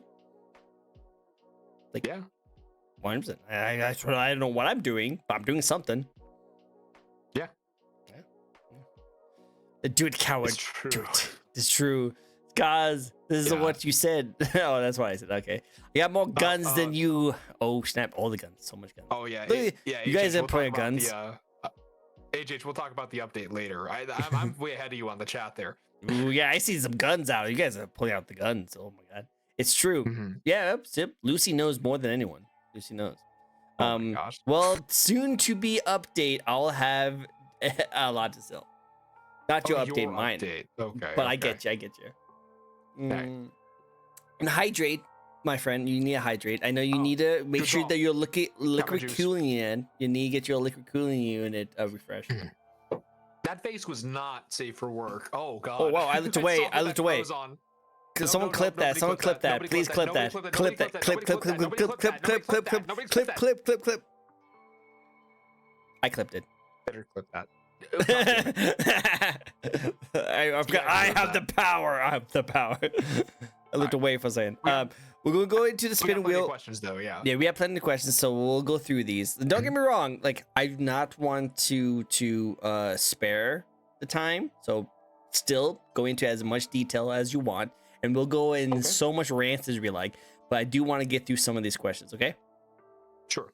Yes. Sweet. So. Next question that we have for you is that you are a cybernetic techie VTuber, a gremlin VTuber, a demon tech VTuber. Yeah. There's a lot of robot VTubers out there, aren't there? So robots, yes, but I think you're gonna ask me about my lore. I'm assuming not mechanical. Not mechanical. No, I'm asking you this question. Yeah, we'll get there soon. Sure. We'll get there soon. But this question is, what do you bring to the VTuber community that helps you stand out from all the rest? Willingness to help and walk that fits the talk. I'm not just gonna say, yeah, I'll help you, and then disappear into the ether. I always try to follow up with people as best as I can, and I'm always seeking out new people, not just because it's like, oh, I want to be famous. It's like, screw fame. I want to help people. I'd rather make sure that other people are doing the best that they can. That's why I work on people's tech. No, 100%. He does do that. Like, definitely do that. Yeah, my self-fulfillment comes from seeing other people happy. Take that as you will, and I know HH, you're thinking of a different thing. But also same, yeah, supporting people genuinely helps. It's what I've always done, and it's something that I'm turning into a healthier kind of tendency. Healthy. I like that. That's a good one. All right, cool. Talk to my therapist about the unhealthy version. Ooh. But anyway. Watch out for that one. Watch out for that one. But let's get into the spin. You were from New York, and probably because of all the accents you have and all the references to New York that you keep on bringing up. I mean, I could do a heavier accent for funsies, but yes. Those are fun. All right, but let's talk about the tech music you like to listen to. or non Oh my tech gosh. music. I'm still a huge fan of synthwave, despite the fact the genre is basically dead right now. Oh, Synthwave is great. Darkwave, for the time that it was really popular, like Carpenter Brut, that sort of thing. That's very driving. The kind of shit that if you are driving on a municipal road, you are going to speed while listening to that. oh yeah, It's so good. Gives you good vibes. the best of vibes. I actually like it. I've been listening to some. Like I don't know if you guys play ZZZ, Zenless Zone Zero, but the music That just surprisingly solid music. right. Yeah. The Spotify for the official music is out on Spotify now. It's Oh, official. wow. Yeah, and I've been jamming out on that music like crazy. It's so good. I love it. Mhm. But yeah, if you Say guys what you want about them, but the Hoyo synth does music some good though is shit. really good too. yeah. Yoyo does good stuff. But I like the synth music too. I listen to some of it too. So good taste, good taste, good taste in music. Thank you. Of course, of course. Any games you're looking forward to streaming this year? So games in particular, that's tricky. What's funny is I haven't really been looking forward to specific games like, oh, I need to play this, I need to play that. There's a couple specific ones where it's like, well, I kind of wanna, but everyone's on Monster Hunter Wilds right now. I've never been a huge fan. Not as in I hate it, but as in like, I played Try a little bit and it was okay on the Wii. Like I was like, it's fine. I'm sure the newer games are better. For games I'm looking forward to, it's just like, I don't know. Maybe when Ultra Kill is done, I'm really looking forward to like streaming the final chapters of that. That's gonna be a damn good time. Oh god, Metroid Prime 4, that is definitely not this year, right? That's not happening this year at this point. It's supposed to. Bullshit. My Amazon pre-order that I had for 7 friggin' years was canceled. Oh, No way. no, I'm pretty sure it's still gonna come out, but it's gonna come out for the Switch 2. That's probably what they're holding off a lot of that games for the Switch 2. And Maestro, thank you for the hydrate. You should drink some more too. They said 2025 when the last mentioned it. Yeah, it's I don't know what's gonna happen at this point. I'm saying that it's going to probably release at the end of this year. That's my guess, my prediction. Okay. End of this year, as the Switch 2 line up with a whole bunch of different games, they're going to release Metroid Prime because that's a really hype game. They need hype games to sell that console, so they're going to release it with that. And that game has already been in development for how long did you say you had a pre-order for? Like 7 years. Exactly. Not a joke. Exactly. So it'd be perfect for it. It'd be perfect for it. Yeah, count it. The Switch was from 2017. You're all old now. Dude, I've been old. I still had people at GameStop looking at a Game Boy, and the kids were trying to touch the screen on the Game Boy. That made me feel old. That made me feel old. Right, Killing Floor 3 is in development. Yeah, I heard that got pushed back a little. Thank you, Mama Bear, for doing that. I appreciate it. Sorry. Yeah. Sorry, I didn't mean to. No, you're fine. I'm just, there's not a lot of games in particular that I'm really looking forward to. I kind of just go with the flow. I had that list of games I really wanted, but Titanfall 3 is not happening. Metroid Prime 4 is put off to whenever. I'd have to check upcoming game list and just go like, all right, that one, and that one. Nothing comes to mind right now, unfortunately. No, not in a bad way. Just kind of not a bad way. I might as well play what comes. To be honest, there's not many games has been announced this year. And I think the main reason why is because of one game and one game only. Do you know what that game is? What? GTA 6. Oh, that's right. They haven't gotten a release date for that, and they still adamant on saying that it's going to be coming out this year. They are staying strong and committed that it's going to come out this end year. But they have yet to release a release date, and not a single game industry is saying, freaking tell us when you release the game so we can release that game not next to you. Exactly. And so that's why I feel like Papa Sam in chat is mentioning Split Fiction. That looks like a pretty cool game. Not gonna lie. Honestly, now that Helldivers is out, like my list of games I was looking forward to is now empty. I got through it. That 100%. I think Monster Hunter was the last one, and I know this is unpopular opinion, but I am kind of looking forward to Assassin's Creed Shadows. Really? Yeah. Only because I'm a weeb and I love Japan style games. Yeah. And I really do want to try it. Will it be a great game? Probably not, but I'm hoping at least it be a good game where I can at least enjoy it. But I know Ubisoft needs it to be a perfect game, and it will not be a perfect. It's not going to be perfect, but they're going to try something.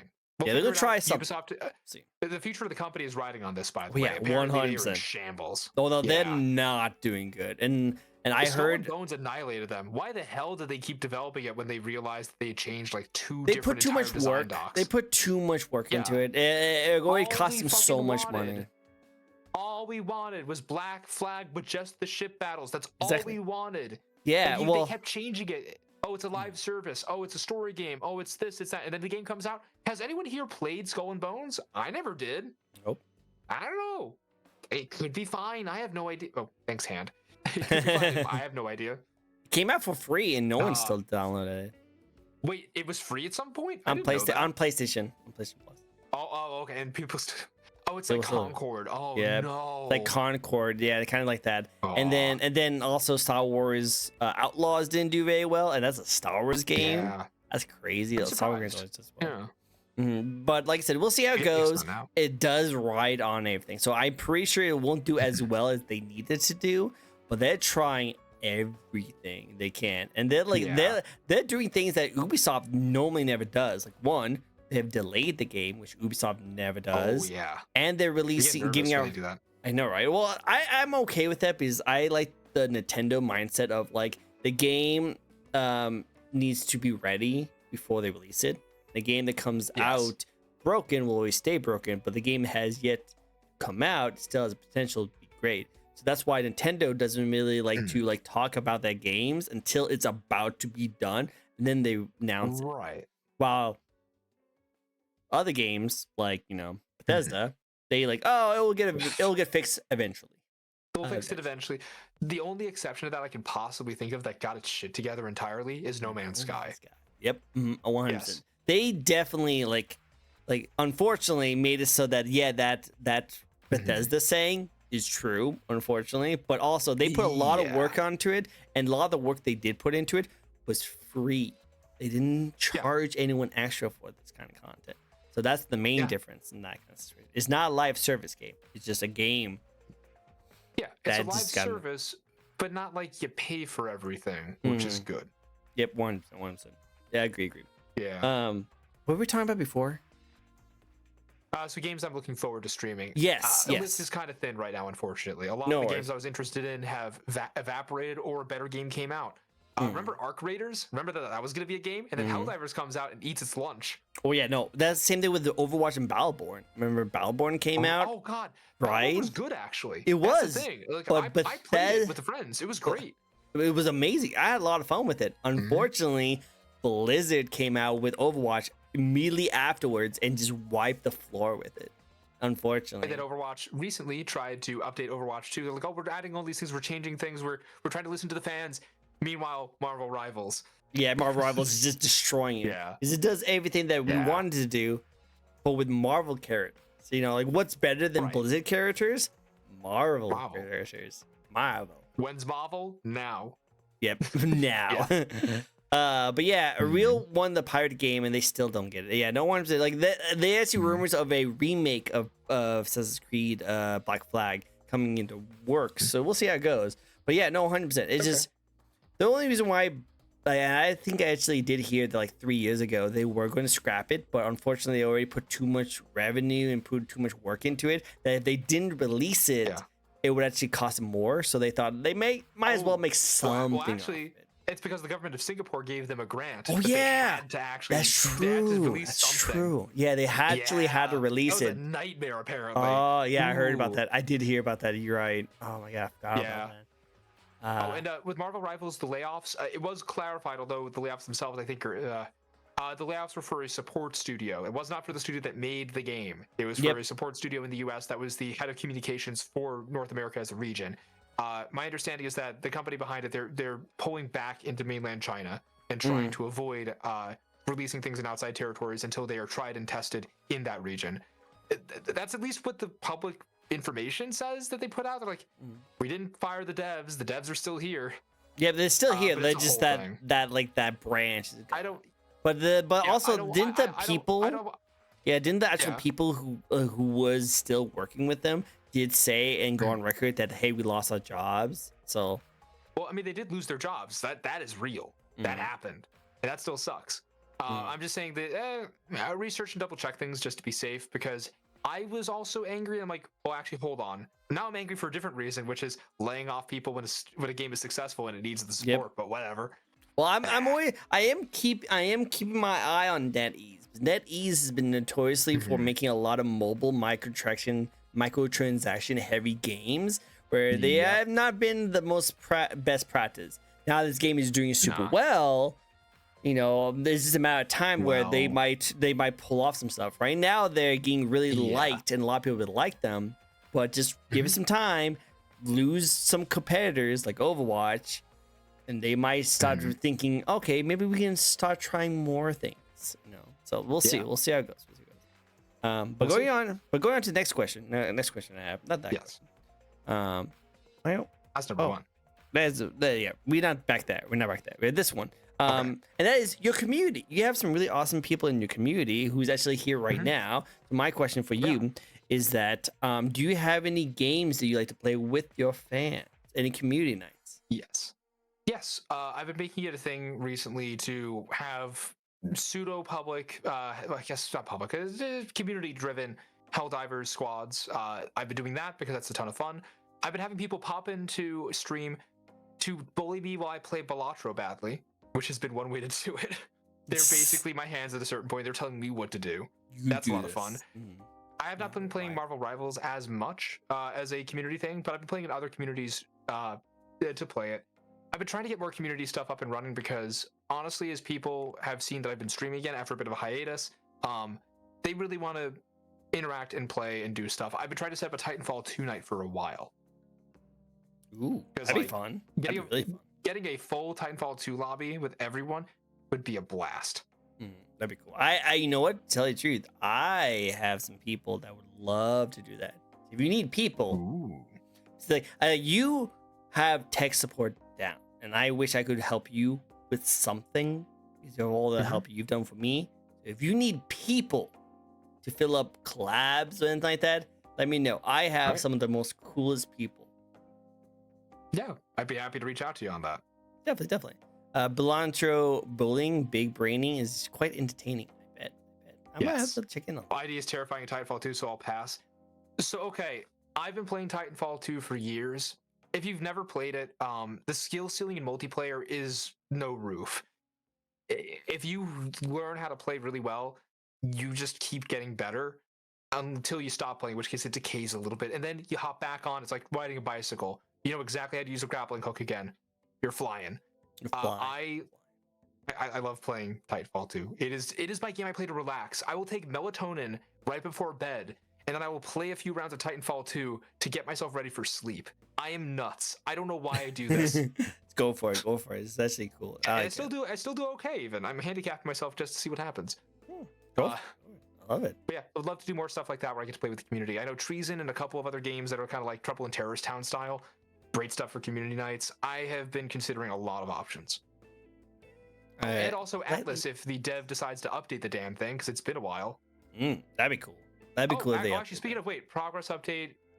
Oh, the dev actually posted an update on the 21st. Neat. That'll be for later. Definitely. 100%. I'll play that some other time. Anyway. But we got 2 spins for you. Get ready for the 2 spins?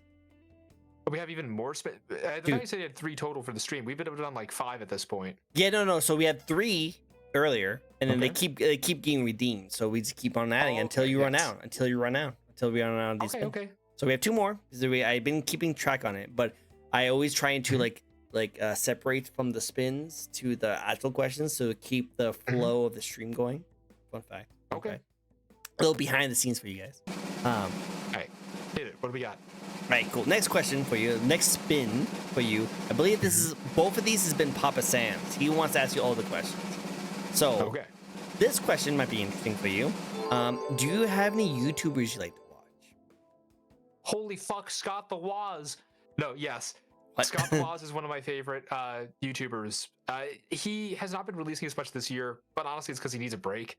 When I'm watching like old school video game talk about a thing content, it's gonna be him. He's just a chill dude who his sense of humor I just vibe with. I don't know. It very much feels like an evolution of the old angry video game nerd ranting at a thing video. but it's turned into like his own thing. He's managed to make it work. I mean, he's got a wife in a house, and he is still doing his thing. And it's very funny to see the contrast of him doing stuff out of his like parents' basement, and then move over to the new place. And it's like he's very clearly a homeowner who actually knows what he's doing with his life now, and he's still doing the video game like reviewer shtick thing, and it's fun. Hey, all, Scott here. Yeah, if you hear that, it's gonna be a good video. It's gonna be good. Love his stuff. Oh god, I've actually forgotten the actual username of the guy, but another YouTuber I recommend. There he is. David does tech stuff. His name is spelled with a W for some reason. Dawid does tech stuff. Dude does weird tech videos. He's been doing this stuff for years. I caught him back when he had about 10,000 subscribers. Guys hit 1 million, I think. Let me double check this guy. Hold on. Been a while. He is at 716,000 subscribers.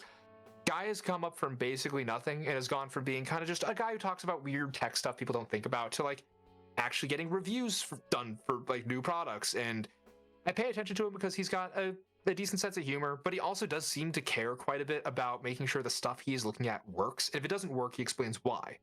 So I really like delving into that sort of stuff. That's a YouTuber I can absolutely recommend. Other than that, Steve with Gamers Nexus if you need pure information. The entertainment value is secondary. It's all about the charts, baby.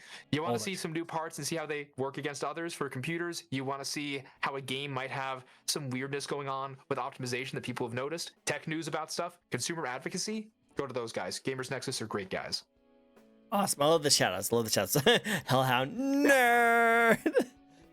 I know. It's my entire personality. Hey, you know what? I love it. I think it's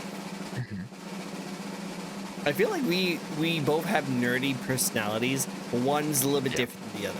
Just a little bit. Look, I was born with a computer part autism. I don't know. I can't get it out. I have different kind of autism. Favorite pizza toppings.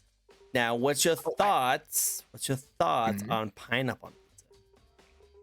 I understand it, but I won't have it. Actually, correction. No. That's a lie. I have had it before. Hawaiian style with ham and pineapple. It's the salty, savory. You have that umami sort of taste that's made when you have the pineapple mixing with the cheese. You know what that is? It's kind of like the mouthfeel kind of feel. That's the good stuff. I can understand it. Oh, hi, CJ. God damn it, hi, CJ. Great to see you, buddy. Hawaiian style pizza? Yes. Me, no. I can work with it. Nah, I can't. Like pineapple on pizza. I have. I actually was dared multiple times to have it on stream. Dared? Yeah, I don't like pineapple on pizza at all. The only way it tastes good is when you put barbecue sauce on it. But obviously, barbecue sauce makes everything taste like good because it's barbecue sauce. Kind of the design of it. But I don't like pineapple on pizza. I think the only way I will ever like pineapple on pizza is if I go outside the United States. So apparently, from talking to so many different VTubers on my show from all over the world, apparently the way they make pineapple on pizza outside the United States is way different than they make it in the United States. They just toss it on the pizza, basically. Yep, 100%. They toss it afterwards. Here they toss it after they cook it. While over in the supposed to cook it in. Yeah, which apparently no one in America does that. So on the other side, outside the United States, like in Europe and like other places, they do it while they're cooking the pizza. Yeah. So that's why I'll try it. If I ever travel, which one day I would love to do, one day I will travel and I will try pineapple pizza outside. And I will be able to tweet you guys if pineapple pizza is better outside the United States. I think that's worth trying, yeah. Yeah, definitely. I love cold brew. He's like, I'm here waiting patiently. CJ's just like that. I expected from him at this point. Hello, CJ. You sound like a very well-off man. I love it. I understand. Very cool. I understand the reasoning, but I do not like the texture on pineapple. Same here. I don't like it. Yeah, understandable. Totally understand. Next question for you. Next question. And this is the one thing I love to ask. I love asking this question to all my guests. And that is your design. Let's talk about the thoughts that went into your design. Okay. You talked a little bit about your horns, but let's get into more of the details. Oh, yeah. You ever play the Shin Megami Tensei games? Ever it's meet pretty much you. Fiend? That's as a pretty much character, you. yeah, that's like half the design. So, hey, fun fact, I haven't talked too much. Oh, okay, that's a lie. I've talked a little bit about this. I'm working on a redesign. Ooh. It's an update, a big update. Did you want thoughts to went to- show it a little bit? The teaser? It's up to you. It's 100% up to you. Hold on. I'm 100% up to you. You know what? Let me see what I can pull up that it's not like a giant spoiler. Yeah, if you want to, I've had people on my show show small little teasers of the new designs. Sometimes they don't, because I understand completely. You have a big thing going on. Sneaky peeky. Let me toss a couple things in. Give me a sec. Hold on. I got this. Take your time. Take your time. Yes, but other thoughts that went to my design while I'm working on this and literally cropping files. Oh, excuse me. Sorry. Okay. Yeah, no, like sweating. I'm okay. So when it comes to my design and why I've done what I've done with it, I essentially just wanted to have fun with the idea of I am supposed to be this tech gremlin guy. So, and this will get into lore questions, which I'm sure are coming soon. ID as a character, if there is one, is not a person. Technically, he is a person, but no. Hard to explain without big spoilers, but like he's a little bit more of. I guess again, I'm going to cross over answers here. Do you want to just go into your lore right now? Sure, I might as well because it feels like it's sort of related. No worries. Here we go. Okay, I'm saving little preview images for you, so I don't have to show the whole thing off.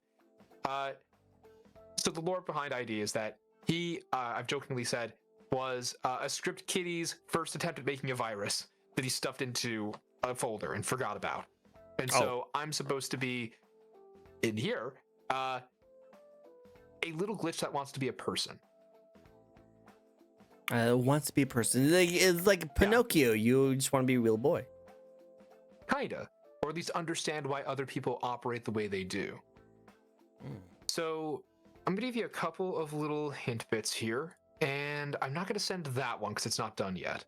No worries. I don't want to have stuff that is completely undone. While you wait for that to happen, I just have to call out Thick Link. You're the stinky one, not me. Yes, I took a shower this morning, and I've been sitting in this chair the entire day. So I am a little stinky. Oh my gosh. But you should probably shower after this. I need to. Like, freaking. Yeah. Too bad it's already like 9 o'clock where I'm at, so it'll be fun. Anyway, that's a different story. But no, but yeah. No, you're. So I'm clean. Being this little like artificial entity that's trying to be a person. The idea is like he got out of that folder at some point. The user abandoned his computer and just left it on alongside a bunch of other servers. ID found his way off to the internet and went, "Hey, you know, what's the most acceptable way to appear online right now so I can just understand people better and have them not freak out and be like, there's a virus, delete it." And so I put on a little mask and thought, okay, this will be fine. Everyone's into VTubers right now, so it's fine. So with the update that I'm going for, I sort of went in a similar direction, thinking, well, okay, what if ID has taken stock of the situation and has gone, okay, standards have changed over the past few years. What's in right now? Everyone's a monster fucker. Yep, you are a Chad. Like I saw like your picture right there, and I'm gonna show you the one you sent me on the left. Okay. Sure, go for that one. Yep, you are. You pretty much looked at everyone, and it was like, I want to be a Chad. Look at that face. Look at that cut. Look at that cut of the chin. Like not chin, but like. Shout out to my friend Choki, by the way. She is the one who is the artist who's helping me to rebuild. So what about being a dragon effer? Monster fucker. There's a difference. Oh, my bad. Sorry. Okay, well, it's knowing you and the people you know, I thought it was a dragon. I apologize.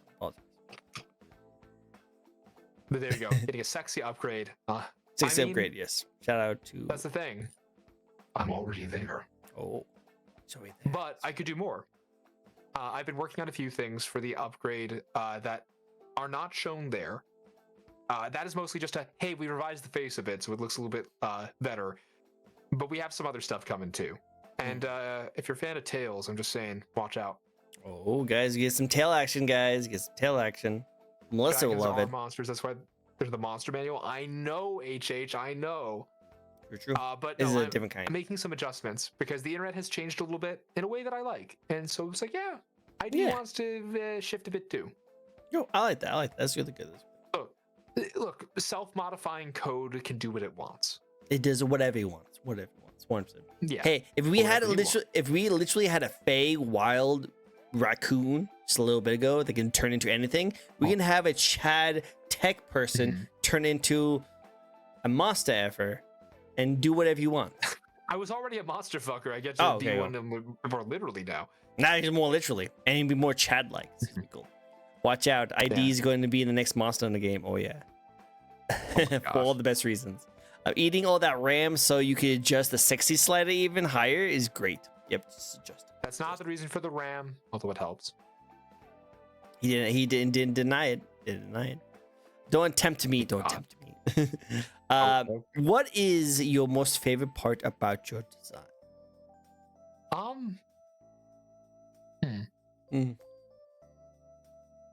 I mean, that's kind of integrated with a couple other questions, right? The thing I like most about my design is that it represents me the way I want to appear. It's not too far off from how I actually look. If you take away the blue, you take away the horns, you take away the circuits, and you get the picture. I'm not actually that far off from this. Need glasses though. My body shape. I need glasses. My body shape. Thanks. My body shape is the same. Again, the mask is just a way so I can be me. That's it. So having the design reflect that is something that I've thought was pretty important. I like that. I like it. I think that's your favorite part, is that it does represent you very well. You're in but even how much different you appear in the VTuber space. The best thing you like about the most is the parts that actually make you familiarize it as closely to who you really are. I like that. That's cool. It's a good take. A good take. Yeah. Take away the horns, the blue, the circuits. He's still super sharp teeth. Yeah, he does have sharp. I actually do, as it turns out. Really? Yeah, actually sharp teeth. That. Oh. They're not quite like that, but yeah, no, those are pretty good actually. I like it. Okay, literally cool. Where your canines are, you know. So like, you all have that. Pretty much. Yep. 100%. Yeah. Ready for another spin? Sure. Excuse me. Oh, she likes the sharp teeth. Everyone likes that. Everyone loves the little bit of bite action. A little bit of danger. All right, so here's a cool question for you. Are you a cat person or a dog person? Cats. Same. Dogs are nice too, but generally speaking, so you know the slow blink thing that you do that gets cats to notice you? I did that instinctually as a kid. I didn't know that was a thing that was written down. I'm just like, oh, I just get to be chill around them and they'll be chilling around me. No problem. Other people had to write that shit down to figure it out. I'm like, no, clearly the body language of that cat, they want you to just breathe, be in the space with them, don't interact too harshly with them, and they'll come to you. They chill. They like doing that. Yeah. What? I noticed your cat kind of climbing around you periodically, by the way. Yep, my little Maxwell. That's what his name is. Aww. He's my gamer cat. He will literally sit here and stare at a lot of the VTubers been on my show, and will bat away. They have animations on them. It's so adorable. Aw. I love my cat. My cat is the best. There's emotes. I have emotes with my cat too. Aw. But yeah, dogs are cute too, but like cats, they're generally just pretty calm. They're there for the ride. Yep. Yeah. Yep. I'm definitely also more smarter than you think. There you go. Hell. I love Hellhound. They showed up. I love them. But no, yeah, I love cats because they're more chill. And I think that they can take care of themselves. And I like to just relax indoors and just relax. The dogs are great. They will always be your best friend no matter what. As long as you feed them, they will love you for the end of time. And it's always nice to like walk into the door with the guy that's so happy to see you. But there's a lot of work they put into them. And you do have to be very active. And sometimes when you are in a small apartment complex and you don't get out as much as you can, it's kind of difficult to have a dog. Yeah, that's true. But I love dogs. Dogs are great. You know, I've got sensory issues, so it's like super loud animal, cute, but not in my house, please. It's cool. True. All right, Yeah. so we can skip this next question because that was the lore question. So we'll get into Yes. the spicy question. Are you ready for a little spicy, Oh, little no. spiciness? Just a I've little bit already spicy. added a bit of spice, but yeah, okay. You did have some spice, but this is a different kind of spice. Are you ready for it? Sure. Cool. Okay, go for What's it. your thoughts on the VTuber community at the moment? So I've got a fun thought about this. Right? The VTuber community is a gestalt. It is not a thing unto itself. Mm-hmm. A gestalt. Do you know what I mean by that? So gestalt, a formation of things. It is not in and of itself a thing that exists. It is a bunch of circles, think high school cliques, that are all sort of centered around each other, and they kind of crash into each other periodically, right? So the VTuber community exists as a concept because we feed the idea. It's that VTubers exist, therefore there must be a community. The furry community is a community. It's a space made of spaces of other people who all kind of circle around a common idea. VTubers, not so much. Strangely enough, a lot of VTubers argue about what is a VTuber, what counts, what doesn't count. There are subcultures that just don't really worry about that too much. VTubers are not one of them. My thoughts on, I guess if I have to get outside of the argumentative thing about the definition, the community, my thoughts, a lot of people are still figuring themselves out, and they're trying to through this medium. And that means they're going to get a lot of conflict from people who walk in saying, this is what it is. This is all VTubing is. But from some people's perspectives, they're wrong. There are people coming in who see, or who are already here, who are kind of dicks, honestly. I'm just going to be honest. And they use hostility to grow a fan base. And that kind of sucks. And I don't like that. It feels very gross and exploitative. It doesn't make sense to me. It's like, why be a dick if you could be a decent person instead? Yep, But, true. Yeah. Overall, the VTuber community, it's a collection of people doing their thing. And so you could look at any corner of it and say, yay, it's doing great. Or, oh my God, that drama, this is horrible. But it's all true. It just depends on where you look. You're not a VTuber if you're using it to hurt people. Oh, well, True. okay, here's the thing. I will argue the no true Scotsman fallacy does not work well here. Someone who is a VTuber who chooses to use the medium to hurt people is still a VTuber by literal definition about what they're doing with a medium. But do people accept them? That's the part that matters. Kind of. Yeah. Yeah, I definitely see your point, and I agree with it 100%. I also see it as like it's a melting pot of a whole bunch of different communities. Because the great thing about VTubing, the one thing I love about the VTubing so much, is the freedom of expressing yourself. That's pretty much what it is. Right. Is that you are doing normal things that you would normally do as like a content creator, streamer, whatever, but you're able to express the things that you like the most in an avatar that you are portraying yourself in the internet space, which that's one with of those. Oh, sorry. Sorry. What I was saying, just to wrap it up really quickly. Like with that said, because it's so much customization, so much freedom, so much personality that goes into it, a lot of people from so many different communities, good and bad, have melted into the space of VTubing communities. So it's just like a giant. It's like, say, if like different high schools of different parts of different cities all melted into one high school. So like they still have the cliques inside those high schools, but they're all learning under this roof of being this virtual space where you can advertise your character and your personality in front of a audience. That's kind of what it is. Like, no matter how you choose to utilize the medium, you're literally being a person you chose to be in a space that you're curating. Which I guess goes for a lot of other mediums, but like, it's complicated. VTuber community as a concept is interesting. It's fun to check out. It's very fun. I'm part of a bunch of little communities. Does that mean I'm part of the VTuber community? Overall, technically, yes.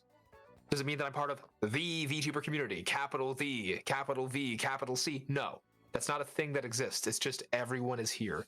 And I do think that Noah there makes a good point. I think that the VTuber community will eventually get to the furry community, or where that is. We're still pretty young. Yeah. We are pretty young. We've only been around for like around 5 years, technically. Oh, that reminds me. I need to send a picture to a friend Ellie. of mine. Good to see you. You know that guy? You know Ellie? Ellie's great. Yeah, I know her. yeah, you know her. You know I her. that Dino. Oh no, she's a great dino. She ate my plants. Ate my plants. Oh my god. I had to get new Ellie, plants. you missed the dragon talk. We talked about dragons. We missed Why it. and the exact reason why he has those horns on his head. Oh, you could always look it up in the VOD. True. I hope you're having a great chat. Thank you so much for the raid. I really appreciate you. Thank you for introducing me to your community. Thank you. Yeah. Do it again. I'm gonna hide my plants from here. Hide my plants from here. Yeah. You'll never know. I was gonna say about the comparison between the VTuber and furry communities, which there's a lot of crossover anyway. Hilariously, related to the job, there's a picture on the wall that's always in the break room in these places, where it shows the guy who's my boss next to who is very clearly a fursuiter with a ton of money in the parking lot of the place, and I don't think he knows who that is. I don't think he understands what kind of person he was sitting next to. He's just like, oh yeah, somebody in a cool outfit, I guess. He has no idea. He has no idea what that is. He has no idea. I want to see it. Funny. That's so hilarious. That's so good. Oh my god, that'll out where I am. But like, there's a couple people I trust to see it who are going to probably laugh their asses off. Oh yeah, no one. It's so good. No, I love it. I love it. Yeah, to be part of a VTuber community, you have to be communal. The space needs to be a bunch of communities, and we eventually have to agree what the hell a VTuber is supposed to be. We'll figure it out. And there's actually going to be a lot of people. I've noticed a lot of people in the VTuber space is trying to stand away from the VTuber like archetype and trying to call themselves something different, which is I totally okay with. Like you be whoever you want to be. You can characterize yourself on express however you want. Yeah. The only thing is that like, well, yeah. I know what you're going to argue about. I think I could be wrong. Oh yeah. But like, it's the idea that it's still a medium, and you're still technically doing it. And here's the problem: if you're going to step away from the VTuber title, great, go for it, have fun. Sure. But you also shouldn't be picky on what you choose and what you don't choose. You know, you can't be like, I don't want to be a VTuber anymore, but then put tags as a VTuber space, use all the VTuber like assets and do all the VTuber stuff, and then still not call yourself that. Because like that's just kind of mean. You're now trying to step away from all the cons of being a VTuber while taking all the benefits from it. You know, you're trying to be marketable. It's like saying I'm not a furry, but I will have the suit and I will wear it around on these convention settings. Do you think I have that kind of money? Hell no. No. I freaking have AC systems in them. Furries have a lot of money. I love that mouth Wait a minute, movement. hold on. Wait, you just made me realize that manager, he knew exactly what he was doing. Oh yeah. Oh no. Note yourself, don't bring it up around him. Don't bring it up around. Don't bring it up. He knows. I'm a furry, and I don't have a lot of money. Well, you probably just bought a fursuit. No, she doesn't have one. Oh well, I'm sorry. Nah. one day you'll get that. Every level. Thanks. Yeah. Hopefully. True. Next question for you. Is since you first started streaming compared to now, have you noticed any changes? Your quality, your performance, your attitude, content. You're talking about my You're an artist stuff, like less external, more internal. This entire stream is internal. This is all about you. Right. We should talk more about you. You are the center. You center of attention. Alrighty. Well, I've gotten less shy. Despite appearances, I've gotten a lot less shy. I originally was so nervous about even showing myself virtually, and now it's like, oh, I feel comfortable doing this. I've definitely gotten a bit more of a spine when it comes to dealing with situations inside of my streams, because early on I'm like, oh, I guess I'll let them do that. I'll talk to them later. But now I'm just like, nope, shutting that down, not happening. If somebody tries to sabotage a stream, I'm just like, yeah, you know you're out. I'm not dealing with you today. I try my best now to be more mindful of what I'm doing for guests who come on my streams, because originally it was just kind of a let's hang out, let's chill kind of thing. It's more deliberate now. I have a more specific plan for what I'm doing, and if the plan doesn't work, yeah, we can go with the chill backup plan. That's fine. But I try to make sure that things are more organized, because early collabs I did were so chaotic and out there. All the people who were watching it were just the people who were in the stream, because nobody knew it was happening. I've gotten a lot better about advertising. I've gotten a lot better about making sure that my streams stay relatively consistent, and I'm also making sure This is different. Originally, I thought, oh, I'll make shorts later. It's whatever. No. Every time I do a stream now, I try to at least get a clip that I can play around with, because that's the most fun part at the end of the stream, is realizing that bit was hilarious. I want to archive that. I want to find a good way to represent that. So I've been doing that way more compared to when I first started. It was like one clip every couple of weeks or a month or so. No, this time it's like every stream I want to find something that I will eventually turn into a clip. At least one. Agreed. So I like yeah, that. it's Smart. It's smart. changed a lot. Went I from like being that. a full-on just fun thing to try to a hobby. Nice. And I like you're starting to get taking this a lot more seriously, and even though you still enjoy it, you take it a little more professional. I like that. Good idea. It's a good idea. I like it. Nice. I'm trying my best. You keep on doing it. You do a good job. I want to see you keep on growing. It'd be great. Thank you. Of course. We do have thank you. Appreciate it. Papa Sam, you have been noticed. He has a spin for us, and he wants you to stretch. I'm gonna stretch too. Oh. Yeah. I want to see what I want. Mike, I think. Hold on. Here we go. We can drop the noise suppression in Discord. Let me just. Oh. You pop. I heard something pop. Yeah, I know. Okay, that's like one of my elbows. Let me try the. Oh wait. Can I do the? There we go. Oh. Okay, my wrist is back in place. Fantastic. Did you like pop out your wrist? Don't worry about it. You wanted me to stretch. That's true. Thank you for the 100 bits, by the way, Papa Sam. But are you okay? Okay. Good. Good. Okay, do want to make sure next time we do a stretch redeem, though, we're going to have to maybe take him to a chiropractor. Oh my gosh. Oh, don't think no. Chiropractors are cranks. I'm not going to touch them with a 10-foot pole. I have a real question for you now. Now you are comfortable. Yes. Ooh. But I have a real question. Ask away. But first. Yeah. Favorite anime? Steins Gate. Ooh, you would like Steins Gate. You would like Steins Gate. I can see it. Steins Gate is one of my favorite anime of all time. The sci-fi concept is fun. I don't want to spoil it for people who haven't watched it. But the non-spoiler version, because every single description says it's about time travel, the way they handle that is so consistent. The story does not have any gigantic plot holes except for one. There's like one. There's no giant plot holes where the time travel doesn't make any goddamn sense. It is internally consistent with its own logic. The story it tells is something that really spoke to me getting out of college and trying to figure out what I was going to do with my life. Having characters who are just people I would know, the weirdos I went to the cafeteria with at lunch that I loved hanging out with, just learning about characters who are just people who suck sometimes, who are really neat, who have fun ideas, and having a main character who was kind of me when I was back at high school and realizing, oh god, this is somebody who has to adjust to real life now, but he's stuck in this plot. Oh shit. Oh.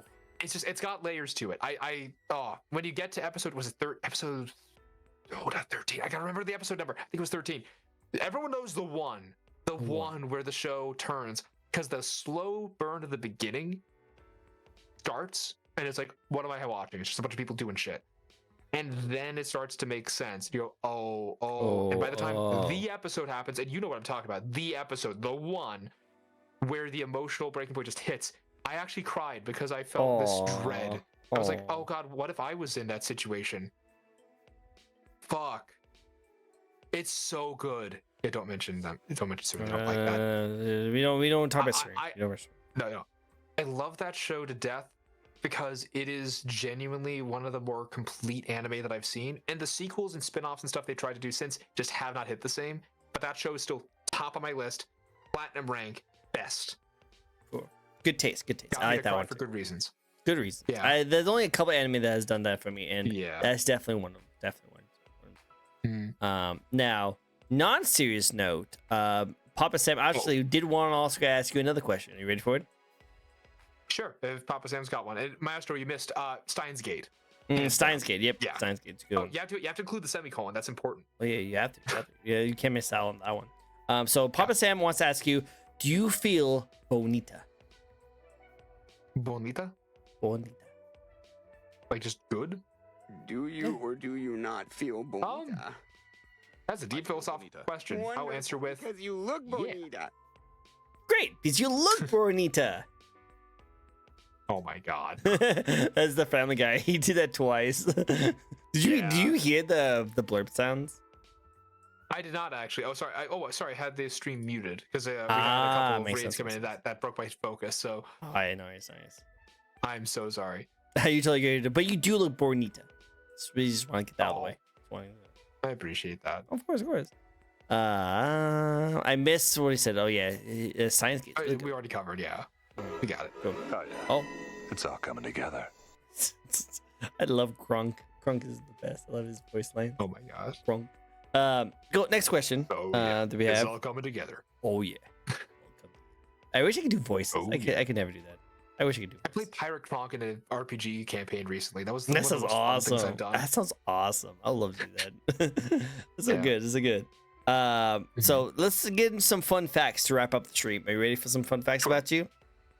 Go for it. Oh, just ask me. We'll give you some fun facts. No, I will give you. I'll ask you some questions, and then mostly because so I don't know if you guys noticed it, but every single time I ask you a set of questions, they all are categorized in different sections of the interview, and they all like placed in certain areas of the interview from the start of the interview all the way to now. Now we're at the part where it's pretty much the fun part where we just talk about random fun facts that you might like and just fun, interesting things. You know, we first talked about your models, your careers, you talk about that, and now it goes into this part. So fun fact, another behind the scenes kind of thing. I spent a lot of time thinking about these questions. I did a lot of research and like how I place them. But this is a fun one I like to talk about because it's the most difficult question of all. Favorite video game, favorite video game franchise. Metroid Prime. You know what? I think you would like Specifically Prime. Specifically Prime. I do like the other Metroid games. They're really, really good. But the Prime series, I grew up with it. It just is the one that made me feel like, okay, this is what I think a video game should be. Good choice. Damn good. How about Shin Megami Tensei? So what's funny is that I have not finished a Shin Megami Tensei game. True. Yeah, this is difficult. It's difficult. I'm a poser. Oh no. I've got the digital lines and I didn't do the thing. Oh no. It's okay. It's great. I believe in you. I believe in you. Oh no. Guys. I should try it at some point. Make it a thing. You should. It looks really cool. I played through a good chunk of Persona 5 a couple of years ago, and I got past the second castle, I think. And I'm like, great, okay, so we're like halfway through the game now. It's like, oh no, you're in the first quarter. And I'm like, I'm 30 hours in. Are you insane? Persona is massive. Like it's big. It's so bad. And they made even more with the Royal Edition, so it's even more. Oh god, yeah, and that's what I was playing, so there's so much going on. But yeah. So yes. Metroid Prime, my favorite. Yeah, good choice. My brother actually loves that too. So it's really good. Next question. If you could live in any video game anime world, what world would you like to live in? PS5 was trying to think. No. Persona 5 the hard part is that most of the stuff I like, the world sucks, and I wouldn't want to live there. Oh god, I'm trying to think. For the sake of cool points, and depending on my position within it, Warframe would not be half bad. That'd be kind of neat, actually. I don't know if you played the game, but it's great. Fantastic. Digital Extremes outdid themselves with it. So good. Still to this day, it's really good. Yeah. I could roll with it. For anime worlds, I'm trying to think. Again, most of the stuff, Konosuba wouldn't be half bad because everyone's a freaking goober. Which one? Konosuba. Have you watched it? Oh, Konosuba. Yeah, I know Konosuba. Yeah. It's like fun. It's like fun D&D. Basically, yeah. Except everyone's a pervert or insane or both. Which I don't still, it's one of those shows where, yeah. I would say still D&D. Yeah, you didn't stutter exactly. Konosuba's world feels like just a comfy place to be in if the main 4 characters are not running around in your vicinity. Seems chill. No, it's really good. I like that. That's a good choice too. That's a good choice. I like it. Awesome. Thank you. No problem. Next question for you, and this one's one of my favorite ones. If you could collab with any VTuber out there, no matter how big or small they are, who would you like to collab with? Okay, I got a list, but I'll keep it basic. Let's start with one. If Zentreya would like to chill. I would be out of my depth because she knows her craft better than I ever will. But that would be kind of neat. Just saying. Huge fan. Love her stuff. Otherwise, if I'm trying to pick, I'm trying to think of other alternatives in case she was just like, no, get out of here. I'm thinking of other options, but did I just pick the one? Because there's too many freaking people to choose from. You kidding me? No. There's a lot of great people that you just haven't had time to meet up with, but also there's a lot of people that we like to look up to. We would love to just get a sliver of their time. I agree. Yeah, dude. We have being able to chill with Zen would be great. Yeah, she seems like cool. Again, I can tell behind the scenes just with the vibe that she has and what she puts out there. We're not unlike each other. We're on the same page. But still, it'd be cool. Dude, we have the same first answer for that one. High five. Good answer. Yes. Good answer. I love that. Hell yeah. Cool. And I think if you guys did ever meet up, I think it would actually be pretty cool. I think it'd be cool. It'd be a good time.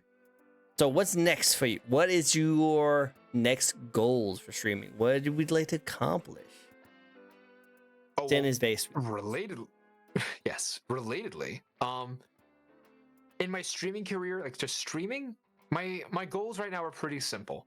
I'm trying to get to 2,000 followers on Twitch. I'm trying to figure out what to do for YouTube to kind of build that up a bit.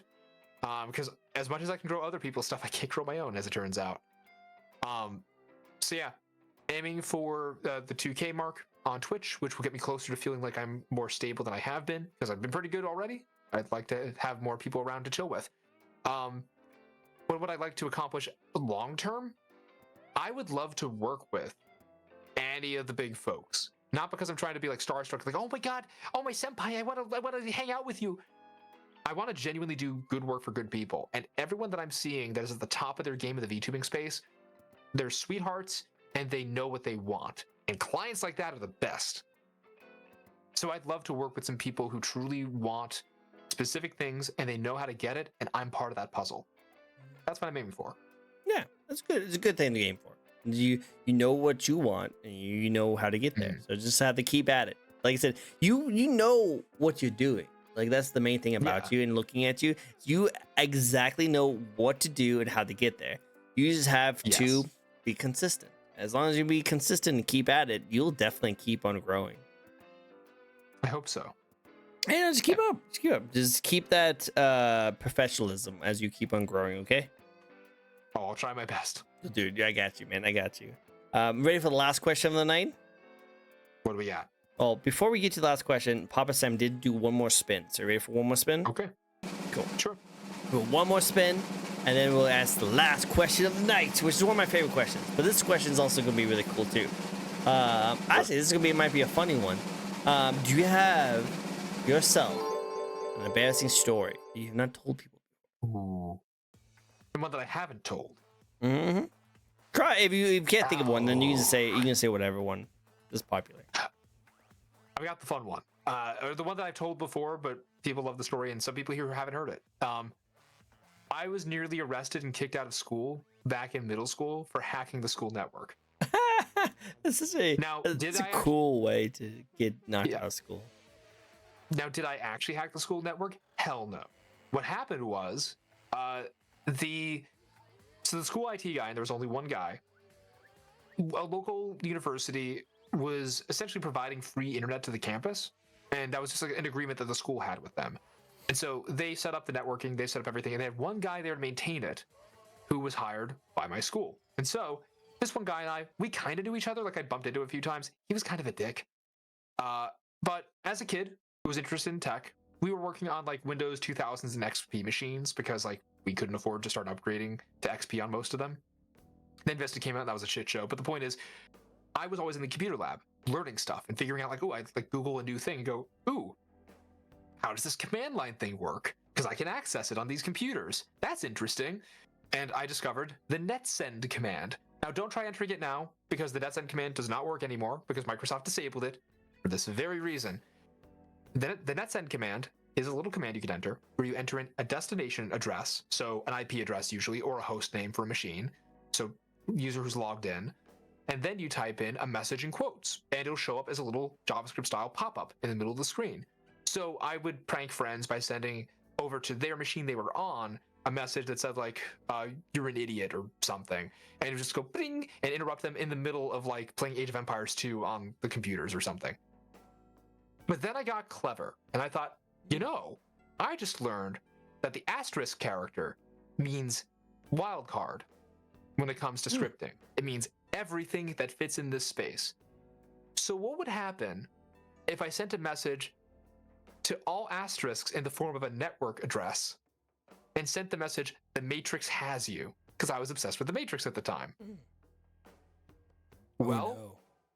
Heard a bling, did a bling, then bling, as across the computer lab, as it spread, this message popped up on every single screen. And then I heard it go down the hall.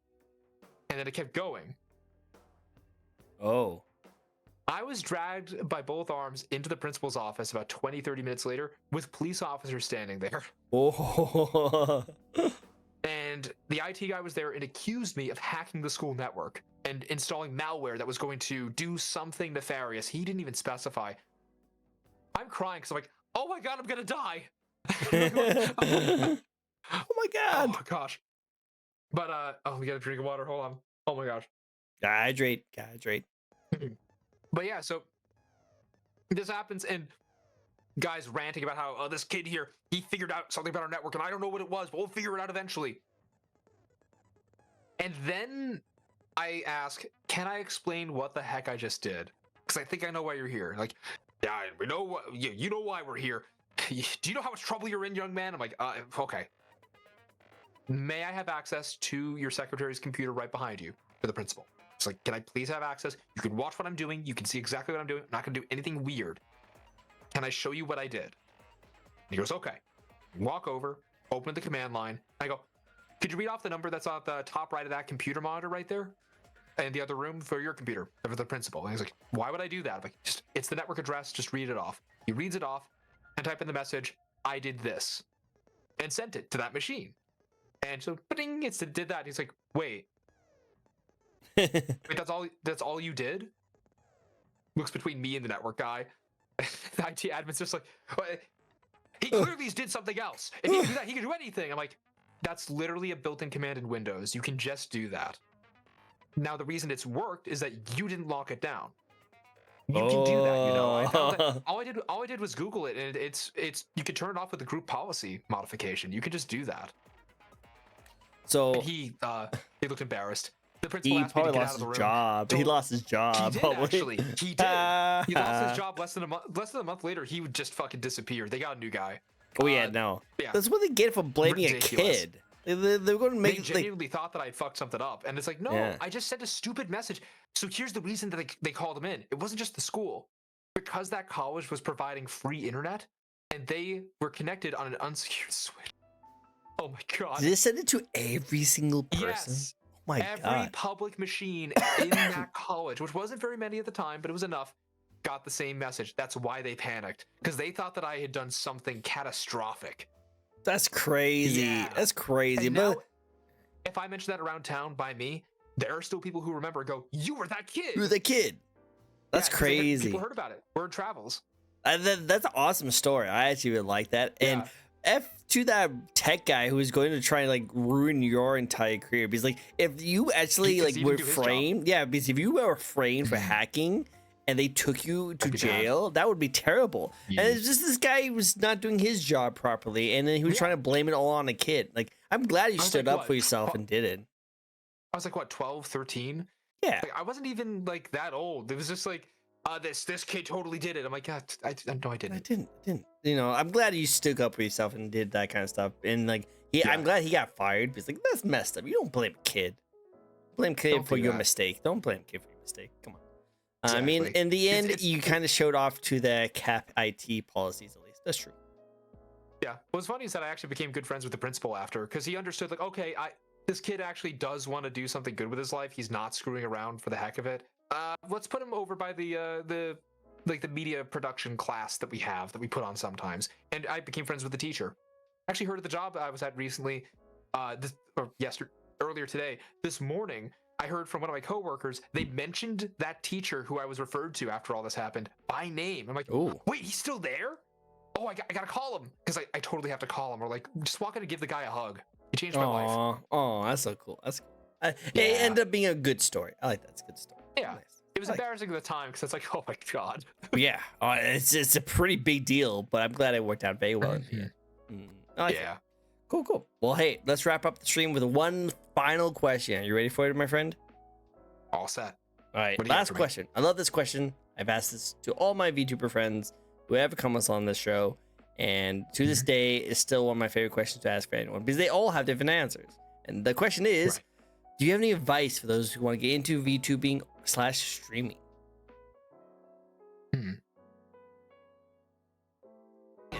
I'll give the advice that I gave.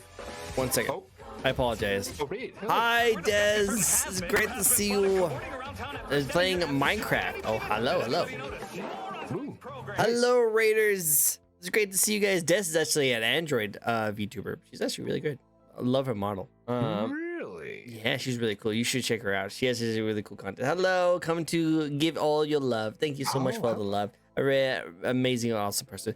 This is a fun little VTuber talk show we like to host each and every week where we get to know a brand new VTuber. Today, we have the most talented of the tech supports. Would you like to introduce yourself to the Raiders? Yes. So I'm ID10. You're a resident tech gremlin. I fix people's computers constantly. That's kind of my thing. Yep, not really best tech support. So, hey, my Des, best. if you have any tech support on your Android body, I had to get to know her first. true. I'm messing.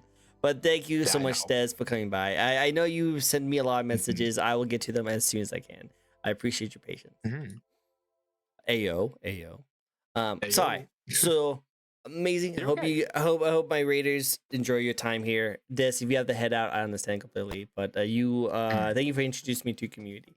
Not my body, but good God, do I need help with my computer at some point? Well, what's going on with it? Are you having performance issues? Because I can almost guarantee that you're hitting that year mark where a lot of CPUs that seemed pretty good back in the day, they're not as good nowadays. Ask how I know. This guy has helped me with my audio fixing, and it's now actually where I wanted to be after doing this for over 5 years. So yeah, definitely a good guy. Highly recommend him. Check him out. Yeah, happy to help. Drop into my DMs. Drop mostly it. audio, you have no clue. Well, hey, as it turns out, yeah, should be a DM over on Discord. ID10_T. Same as here. Yep. DM. I can also send you. Do I still have your? I don't know. I think you got my socials. I'd hope so. Oh no, I definitely have your socials. I didn't know if I had already saved on my clipboard or not. But if not, I'm just gonna do it again. Okay. So go follow him. Go follow him, guys. Go follow him. Thank you. Yeah, follow him then. I appreciate it. Yeah, 400%.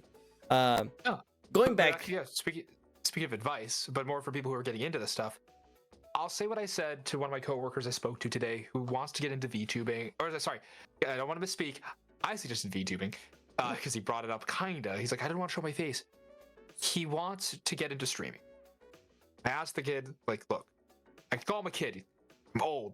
I gave him some good advice. I said, look. He said he was scared. He was nervous. He didn't want to He didn't want to fuck it up. Told me very directly. I told him, number one, you're not going to fuck it up unless you just suddenly pop a slur in the middle of a League of Legends game. But as for actually getting into things, that's unfortunately for some people, yeah. Thankfully, not me. I'm pure as driven snow. I played League in college and stopped because I realized I was becoming a worse person. I stopped before that point. Actual advice. I told him, look, try first. Even if you think you're going to fail, it's worth a shot. Doing something because you love it is always going to be worth it, even if it means you learn that that's not quite your thing. You check it off the list, you move on, you find the passion that you can actually work with, and that's okay.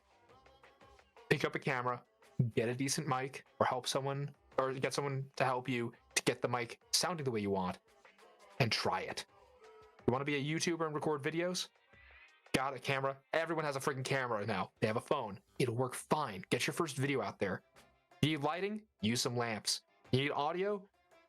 You might want to look up what you can do with some home audio equipment. Even basic stuff before you dump tons of money into it. treat it as a growth opportunity for yourself. I'm not talking capitalistically. I'm talking self-fulfillment. You are worth investing in yourself and what you love to do. So if you're trying to get into streaming, you're trying to be a VTuber, what have you, try it first, see if you like it. If you like it, you're going to love it. Just give it some time and put the effort into it that it deserves and that you deserve. Nice. Perfect. Actually, it was really a professional way to do it too. And very inspirational. Yeah. As I was like told that. by several people in the aftermath, they claimed that I was trying to riz that guy. I'm like, I'm not. I'm genuinely giving you actual sage advice. I will say that the whole part of when you go like, you will enjoy it. Pretty rizzy. It's pretty rizzy. I like that part. That was pretty good riz. Like I gotta say that got me like, ooh. Oh my god. Ooh, I can do it. Invite her to the server. You know the one. What? Oh my god. Oh yeah, you know that one. You know. That's why you don't just play League section for a reason. Exactly. But no, I like that. That was really good. I really like those tips. That was just really good. Seriously. I know, right? The riz. I just want to see people live their dreams. That's all. I agree. That's really good. I man your voice adds riz.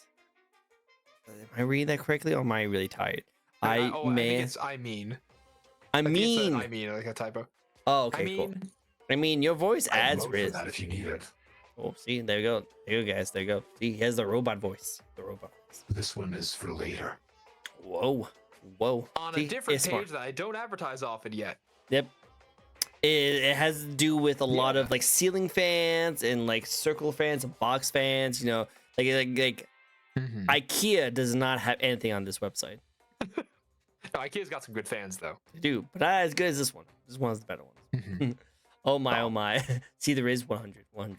But anyway, with that said, we do have another spin. We're going to probably end off with this one last spin because Cutie is doing this. So let's do it. Get another person to get to the spin. Another amazing person. Another Mizen cutie of a person. All right, so here's a fun one. I like to ask. This was a fan-made question, and it's a two-parter. Are you indie? Do you consider yourself an indie VTuber? Absolutely. It's not like I'm with a company. True. And even if I was, I would be with a smaller one at this point. So. Yep, that's why actually leans up to. If you would get into a company, like say it's a very big company, how much would you sacrifice your identity as a content creator right now to join that company? 0. No. If they don't want me, they don't want me. I see. I don't want to fill the role of somebody else. I'd rather just be me. And Makes if sense. you don't want to have me there for me, not my vibe. Makes sense. That's a good question to ask because some people want to get into a hollow life state where like they don't care if they let go of what they're doing. They just want to use that talent and then given a personality and a model and do whatever they can do it. But then other people like who they are. They like the things, the personality they put into it. So they would rather they go into like something like Vshoujo, where they do not ask you to get rid of your identity, your theme. You know, you kind of just do your own thing, but you just under there kind of like watch. So it's kind of cool to see the differences in people. Yeah, I analyze Vshoujo for what they've managed to do. I think that they've managed to make a space where there's been a couple of small scandals, but frankly, they're pretty small potatoes. Most of them are like people going, they only hire friends. And I'm like, well, you do realize they have done other people before, and they plan to do that more. In part because Zen's pushing for it, and she's awesome. But like, Vshoujo exemplifies the ideal of VTubing to me, which is doing something cool with what you love and being able to do it with a support system that cares about you. Doesn't everyone want that in every field in life anyway? Yeah, support. Yeah. Support, you know. Yeah. Instead of ripping parts out of you to replace them with others, enjoying what you have there and upgrading what you have if you need it. Very good. Vshoujo is definitely doing really well for them. And I think they definitely are continuing to grow as a very reliable like avenue for a lot of people to join into it. I don't think they're going to be too big. I think they're going to stick where they are and just be the way they are. But I will definitely say that there might be some other companies that will rise up and take that as inspiration and end up being kind of more similar to Vshoujo. You know, I might know one of those, and by that I mean I might know like a few people in them. Yeah, yeah. I But- agree. Yeah, Socks is cool. They're Socks good is really- people. They're really cool people. I agree. Yeah. I agree. Ripping you apart to make you something new that they want, Bionicle style. That's an old school toy. Oh my gosh. God, I haven't thought about Bionicles in a while. That was a cool HH, toy. I will send you the Paraka rap again. I will annoy you with that.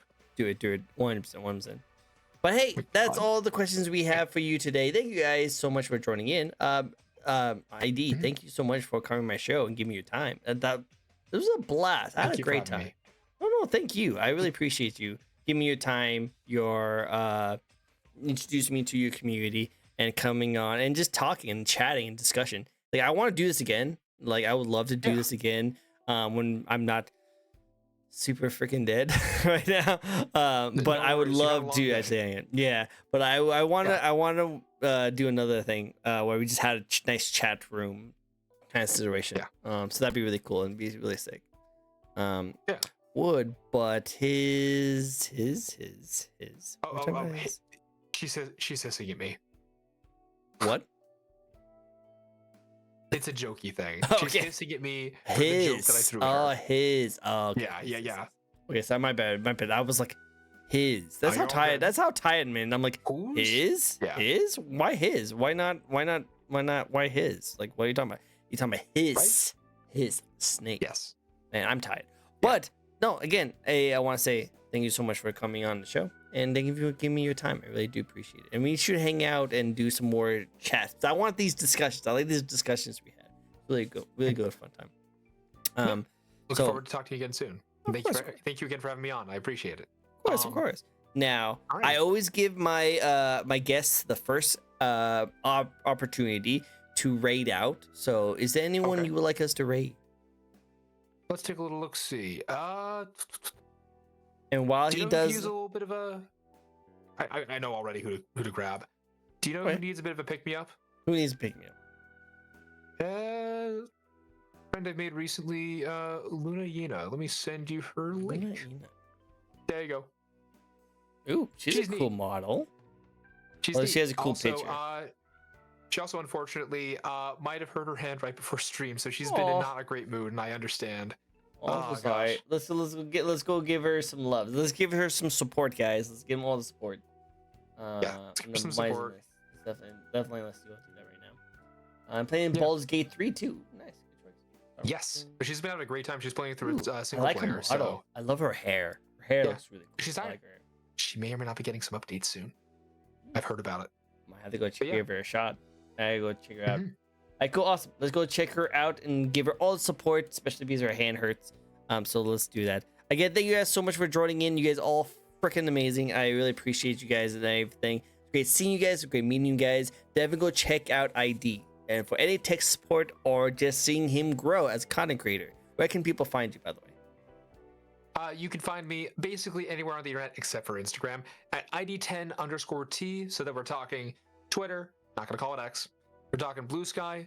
We're talking YouTube. We're talking Twitch. And Go Fantasy. check- Anyway, yeah, you can find me basically wherever you want there. Yeah, go for it. It's Go for it. great. It's great. Thanks for the stream, you two. You have an exciting night. It was fun watching the stream tonight. Thank you. Have a great rest of your night. You guys are amazing. You guys take it easy. It's great to meet you guys. And if you guys like to check out a new VTuber, I host this each and every week where we get to know a brand new VTuber. If you want to check someone else out new, you can always follow me if you like. But anything final words you want to say? You got this. Whatever it is you're dealing with, you got this. Got this. You guys can do this. You got this. No, he has Yeah. the you just do it to me. You got this. Just do it. Just do it. Don't let your dreams be dreams. Just do it. Just do it. And then he does like a JoJo pose. Oh, he straight up does, yeah. That's what On the point. bits is on there. Yeah. I love it. That's so Okay. good. Yes. Okay, well, thank you guys so much. For some reason my music stopped playing for some reason. I have no idea how that happened. I don't know Not sure. when that happened either. But anyway, thank you guys so much for joining in. I will see you guys next time. Let's go give the lovely raid to this lovely Luna and her beautiful model. Hopefully, it gets updated very soon, so we can check out even more beautifulness. And give her some healing over her hand too. But till then, I hope you guys all have yourself a really nice day. Please don't leave Discord yet, okay? Oh, fair enough. Awesome. I'll see you guys later. Bye-bye, everyone. Bye-bye. Catch y'all later. Bye-bye.